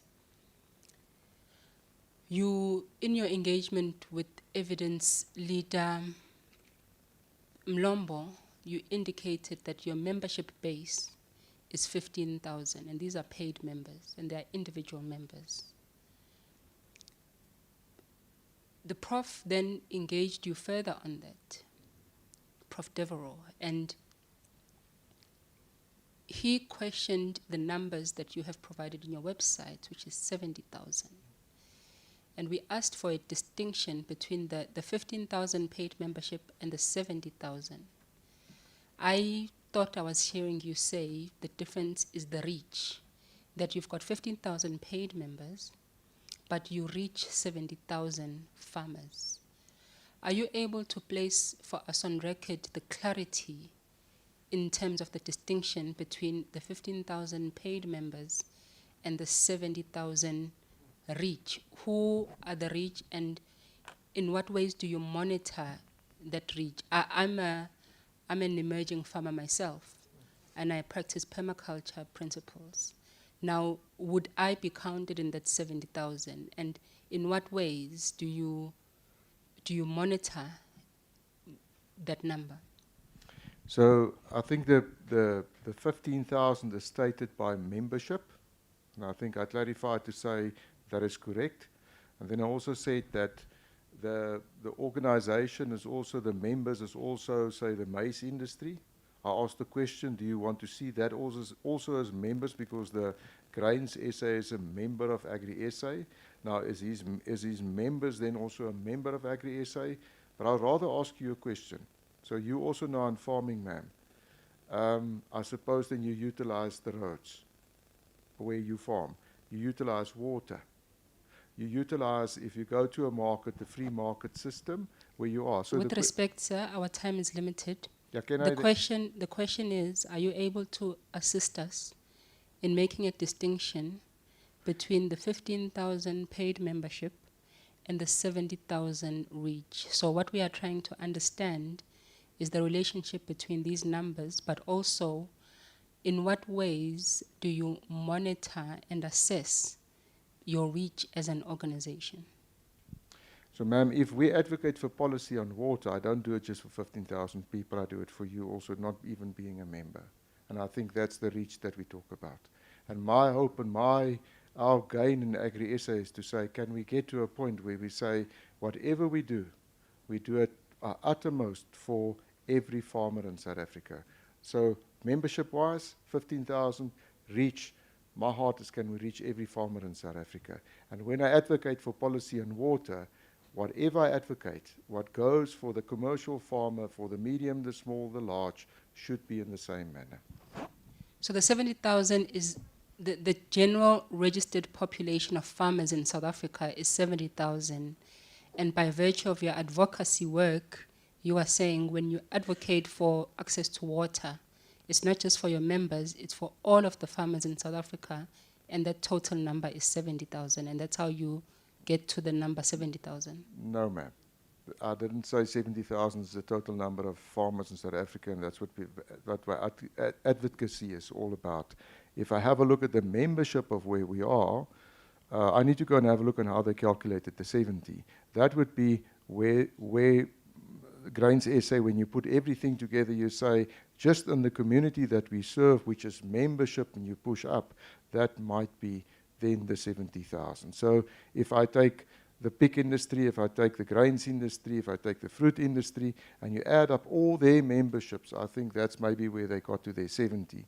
But you ask me the question, what is our influence and where do we want to go to?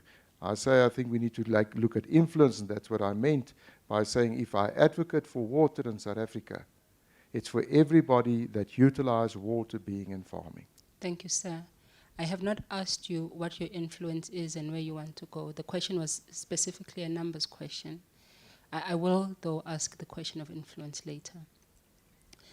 Now, throughout your submission, you have presented food insecurity primarily as a consequence of poverty, as opposed to the design of our food system. And in your response, particularly to Dr. Carter, you indicated that access to food is about being able to buy food. So when one is unable to buy food, they are then unable to have access to their right to food. Now, if we can expand that, is it also your evidence that the structure of the food system, which includes land ownership patterns, production choices, value chains, export orientation, altogether play no independent role in the persistence of hunger? And if it does play a role, all of these components, what reforms would Agri-SA support in terms of all of these areas of the food chain?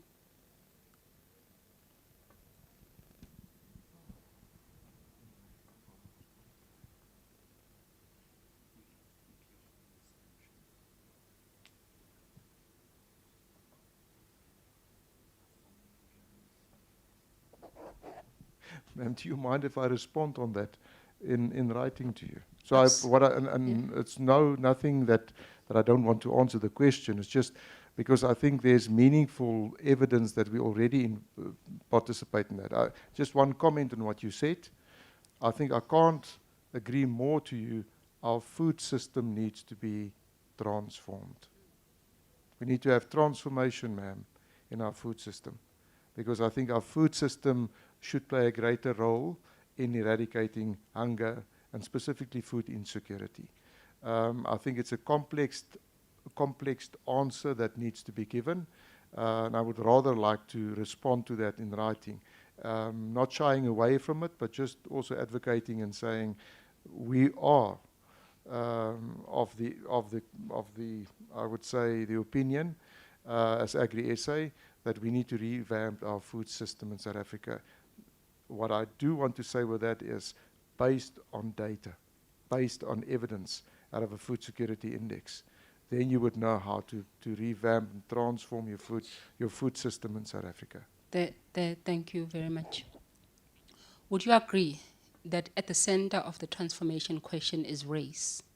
That one cannot, given the history of South Africa, think of transformation without thinking of race? And I'm asking this question because if you concede that Agri-SA has a role to play in transforming the food system, one would also need to understand, given your position, that you don't want to think about race in these things. You just want to think about farmers and producing food. Now, if you are interested in transformation, but not interested in race, in what ways are you able to play a meaningful role in transformation in the post-1994 South Africa?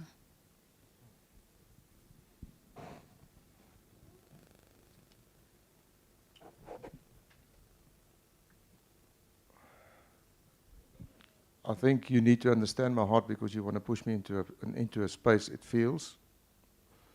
If you ask me who I am, ma'am, I'm a South African. I'm not denying that I'm white, so I do acknowledge race. I do go there. But, and I think I'm going to come back to it, I'm so passionate to be a farmer. And I don't walk away from being white and Afrikaans. But if you ask me a question today, and I think it's not fair to say that we walk away from race. All I said was, and I'm saying it again, as Agri-SA, I'm a South African. I'm a South African farmer. And farmers are the people that I work for, of which I acknowledge the race, and of which I do acknowledge our history, and of which I do acknowledge that there's transformation specifically to race that needs to happen. Thank you, Sam. As you have been engaging the evidence leaders, I've also been taking notes, particularly verbatim notes. And I'd like to, at this point, quote you as open quote, as Agri-SA, we don't measure a farmer by being black or white or female or male. These are your words, that you don't identify your membership base on the basis of race. Given your testimony and submission that you do have a role to play in transformation, and given that one, not an Agri-SA member or the CEO of Agri-SA, anyone cannot think of transformation in the context of South Africa without thinking of race, how do we reconcile your statement that Agri-SA doesn't measure a farmer by race with the other statement that Agri-SA has an important role to play in the transformation project?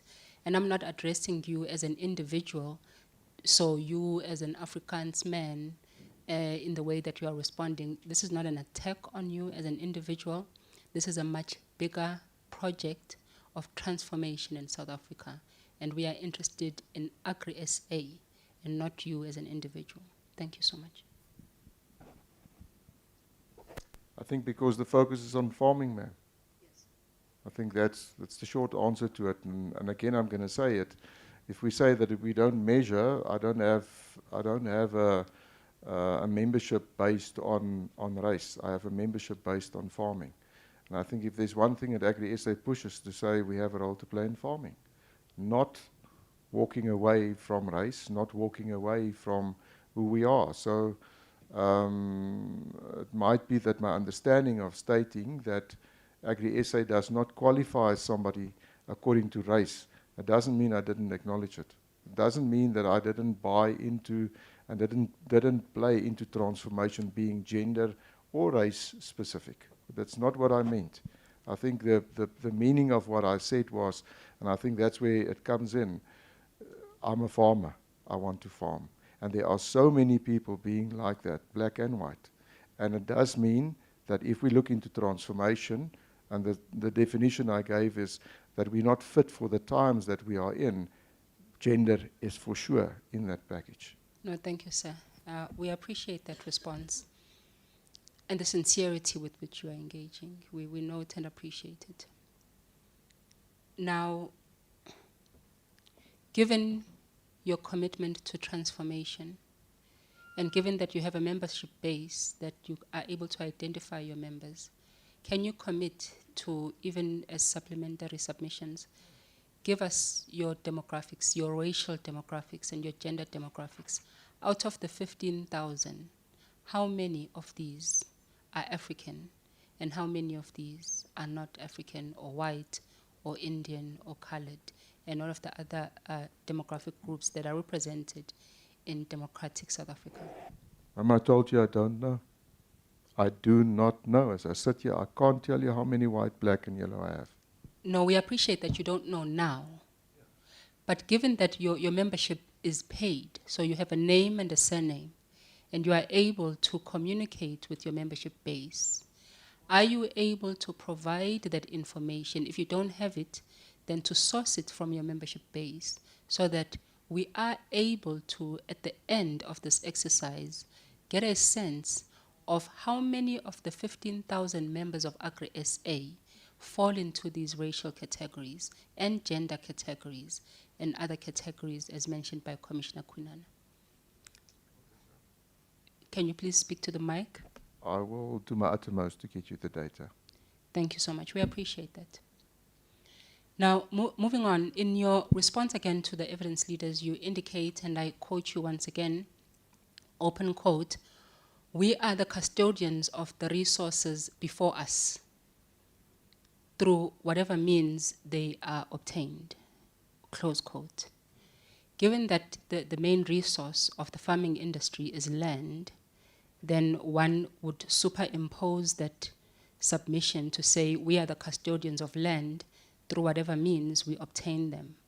And we've already agreed that given the political history of South Africa, the apartheid government provided dispossessed land to the minority, which were white, then one could read the statement to imply that farmers who are the custodians of land through whatever means that they receive them have a responsibility to that land.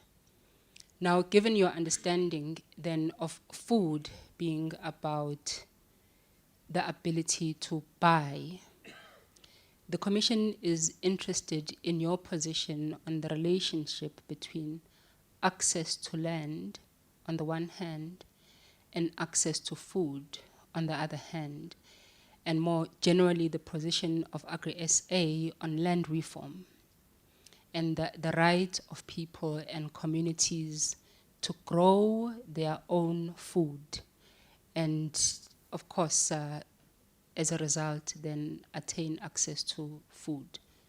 Are you able to assist us with your position as Agri-SA on that? Chair, yes. It's a double-barreled question, not an easy one at all. So access to land is an ongoing debate. It's one of the centers of excellence within Agri-SA with which we engage continuously. Land reform is a high priority within Agri-SA, and we understand and appreciate the political difficulty of the land question in South Africa altogether. What we want, and what Jan Coetzee is getting to, is we want to focus on agriculture as a concept, as food production for the country. We don't want to get into the politics, but we're not blind to it. We're not insensitive to it at all. So we continuously engage with all the initiatives by government in parliamentary processes, with legislation, with and lots of legislation in that regard, not only from the Department of Agriculture, but also the Department of Land Reform and Rural Development, on legislation to make sure that we're a rules-based, constitutionally founded response to how the land issue is addressed in a measured, sensitive way, the way that we obviously understand it needs to be done in South Africa. So there's an absolute commitment to understanding the land issue. I think we've spoken enough about the relationship between access to land, or between farming and that right to sufficient food. This is the reason for the existence of Agri-SA, is to ensure that our country remains food secure to the degree that it can, with all the challenges that we have as far as access to those food resources are concerned. So that is the reason that we do. And we don't have simple answers or straightforward answers sometimes to many of the questions that we'd like to. Obviously, these are challenging questions that we have to keep on engaging with each other upon. But we're in this space to ensure that those positions are maintained, and to not maintained in any untoward sense, but to ensure that the rule of law-based approach throughout this constitutional project and adventure that we're on is adhered to, and that we follow and stay in step with that. I hope that answers your question. It does, thank you, and I appreciate that so much. Now, to follow up, before I go to my second to last question, and I quote you, Mr. Kotsia, once again, open quote. The greatest fear we have as farmers is that people would not be able to buy our food because of poverty, close quote. I'm following up with this in relation to the response and the question on land reform and access to land. Because it goes without saying that if people have land and they have an ability to grow their own food, then your fear will be realized, right? Because then they will not be able to buy your food because they are able to grow their own land. What is your comment on that? Ma'am, we export 50% of our food. So your comment is then out of context. So the take is just, what I meant by the greatest fear I have is, why do I live? Why do I have passion for what I do? I produce food. I'm passionate about producing food. If I'm a maize farmer, I'm passionate about producing maize. Poverty is not something just prone to South Africa.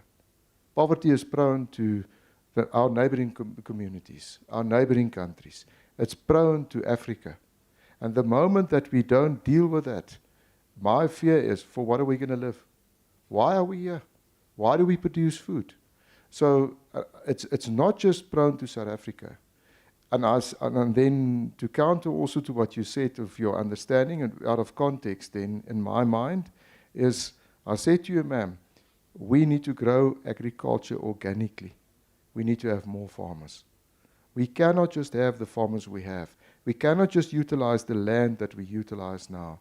More land, unproductive land, needs to be utilized and turned into a productive system, which is part of this food system. And it's part of transformation. It's part of the whole context of transformation is what you explained. So I think it's out of context to say if we give land and land is given to what farmer you want to give it to, all of a sudden my fear is going to come through because they're going to produce their own food. I don't believe so. I think it's far greater than that. No, thank you. I appreciate that. Then to my second to last question, which then follows on your response around export. So you export 50% of your food, so 50% stays in. Now, if South Africa exports this significant volume of not just food, nutritious food, while millions in South Africa cannot afford healthy diets, should export success ever be weighed against domestic food security?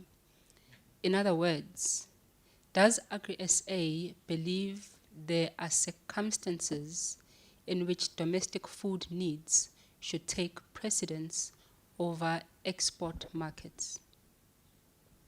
Not at all, ma'am. I think it complements each other. So the way agriculture develops and developed in South Africa is through the exports that we did. So how do you develop rural economies in what we need to produce?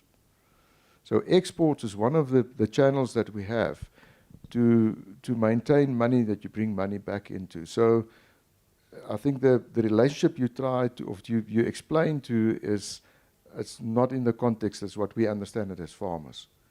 Wherever we live and wherever we create an economy, you're actually uplifting and you get people out of poverty. If I'm a farmer and I live in a small town like, say, Uniondale, the capacity for people to buy all my produce is just not there. The natural resources are situated in Uniondale. What do? I export. In the past, we exported to George, which is a town nearby, because they were urbanized. Even that is saturated. Even that is for some of the produce that we do. We take that high value produce out and we take it out of the country and sell it. And then you bring back that economy into Uniondale. Didn't I contribute to the social economic activity of Uniondale? I think we did as farmers, ma'am. No, thank you, Mr. Kutsia. This is my last question, and again, Council, it's a double-barrel question, so perhaps you might just note so that you respond for both sides of this question. Given that your main reason for existence is food security, as you've stated, I was very interested, and I am, in the proactive measures that Agri-SA believes commercial agriculture should undertake to improve food affordability, particularly for farm workers. In your response to one of the evidence leaders, you have covered this question by indicating that by the very virtue of providing employment and in some instances providing housing, you are contributing to livelihoods and therefore by implication their ability to be able to access food. A follow-up to that then is whether Agri-SA monitors whether farm workers themselves experience food security. You produce the food index, so you have research and monitoring capacity.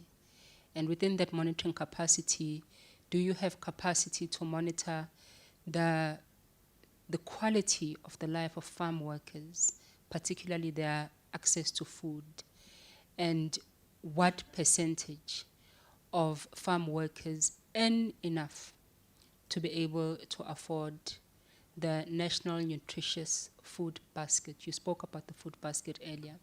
So that is the question.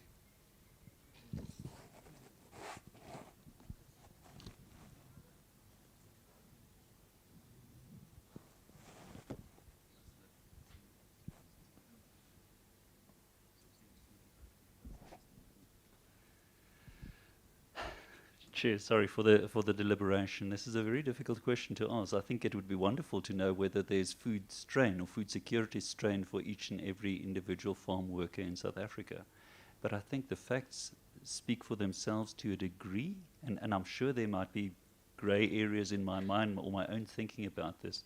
But the fact that the agricultural sector increased in the last financial year 950,000 farm workers, up from the average over the past 5 years, which is around 733,000, I think seems to indicate to me that those jobs are sustainable to the degree that they can provide the livelihoods for the people that work there.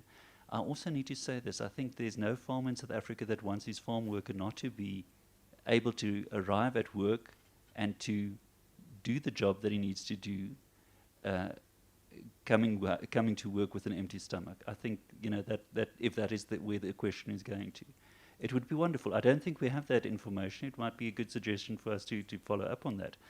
But the indicators seem to me to think that this is a sector that is, at least from an employment point of view, and probably the only one in South Africa where there's growth, which seems to indicate to me that our farmers and our farm workers are benefiting from what it is that is being done. I don't know how to answer that better, and maybe Mr. Kutsia might be able to amplify that. But it's an interesting and a good question, valid question, obviously, to ask whether our farm workers, measure up to what we regard as food secure.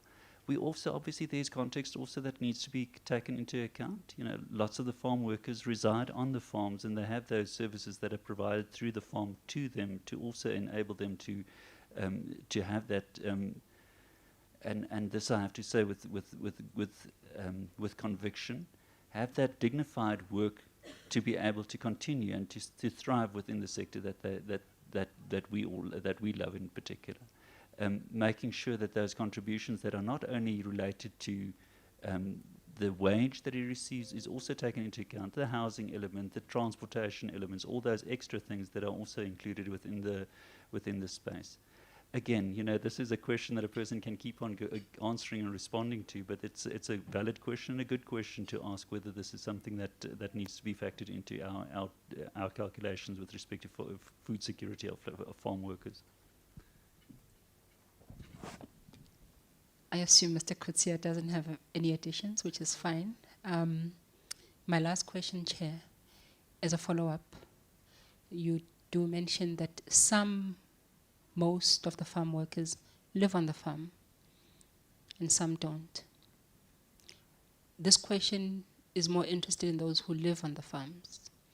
Yesterday, we had the Minister of Rural Development and Land Reform sitting exactly where you are sitting, Council. And we asked him this question. In February 2025, he announced a moratorium on farm evictions. And later in the year, he announced that he was obtaining a legal opinion on this moratorium. Given that you represent farmers who would be responsible for evictions, particularly in relation to employment contracts and other tenure relationships, what is the position of Agri SA on a moratorium on farm evictions?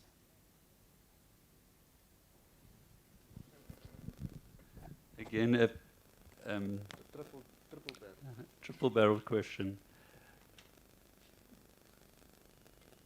I can't fathom why a moratorium on farm evictions, unqualified, would seem to be necessarily a good thing.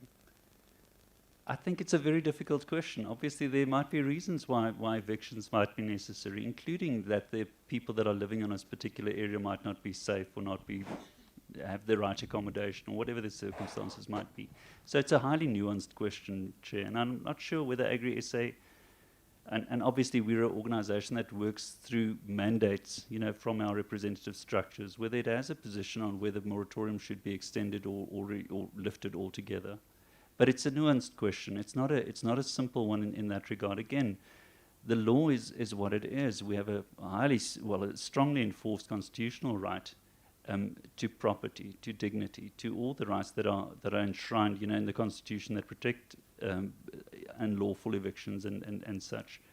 And Agri-SA will never defend the unlawful or the illegal actions of any farmer in South Africa. So I think as far as that is concerned, I think that's probably the lawyer answer that I can give to you at this stage. But I don't think that Agri-SA has a mandate with respect to the lifting of moratoriums of evictions at all. I don't think that's something that comes up.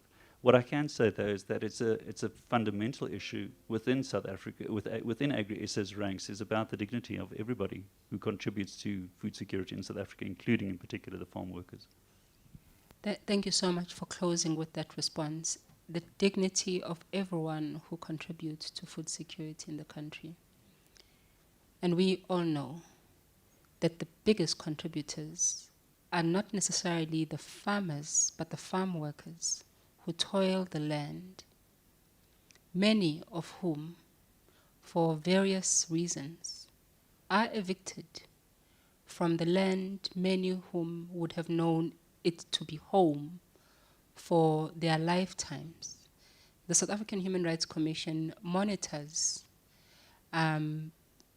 instances of farm evictions, and there are multiple testimonies of elderly people and other people who have spent all of their lives.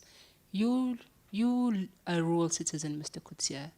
You understand the difference between living in a rural area and living in an urban area. I was going to say informal settlement, but I don't think you know what it means to live in an informal settlement. Many of these people are moved from the rural landscape to utter squalor in informal settlements. The psychological, spiritual implications are indescribable. the question, therefore, would be, would you assist us, because we see you as assisting us in the project of transformation, given your commitment to also then interest yourself in this project of transformation, would you further assist us through your membership base to develop a position paper of Agri-SA on farm evictions, qualified or unqualified? The position paper can even, with of course the advice of counsel, name the instances, the qualified instances where farm evictions can be, there can be a moratorium or not. But would you assist the project of transformation with a position paper on farm evictions? And that's my last question.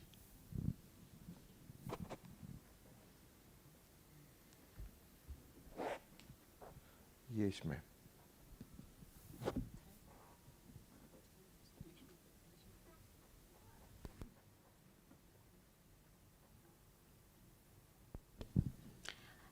Thank you so much, gentlemen. We've had you for a minute and a half. I would have loved to engage on other issues, but other questions or issues about why the South African consumer does not want to eat that apple that just has that one blemish, but I think we'll take it to another day. Thank you so much. In respect of the supplementary submissions, we will request that same be submitted on the 24th of July, 2026. The position paper, noting that it may require significant work from yourselves, may I ask counsel, in terms of your own anticipation, when can you submit same to the commission?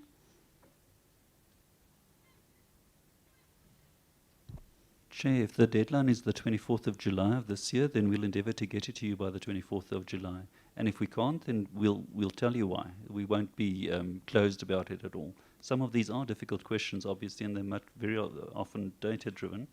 And if we don't have that information, we're simply going to have to qualify our responses in that regard. But we commit to that date if that is the instruction. Thank you so much. And when you do have please invite the Commission to have a monitoring exercise at one of these farms in terms of the Good Samaritan initiative so that we can walk and understand what it looks like. Monitoring in farms is quite close to the Commission's heart in terms of ensuring that food security holistically looks like food security. Thank you so much. We are having lunch. It's 1 o'clock. It's actually after 1. It's 2 o'clock. Can we have lunch? That concludes day 3 of the second leg of the inquiry. Ladies and gentlemen, there's food this side that has been waiting. I will invite our farmers as well to also sample some of the food. As they say, they always want to sample the food they produce. Thank you so much. We will see you then tomorrow morning. The program as well as the agenda will also be, and the starting time will also be communicated through our media team. Thank you.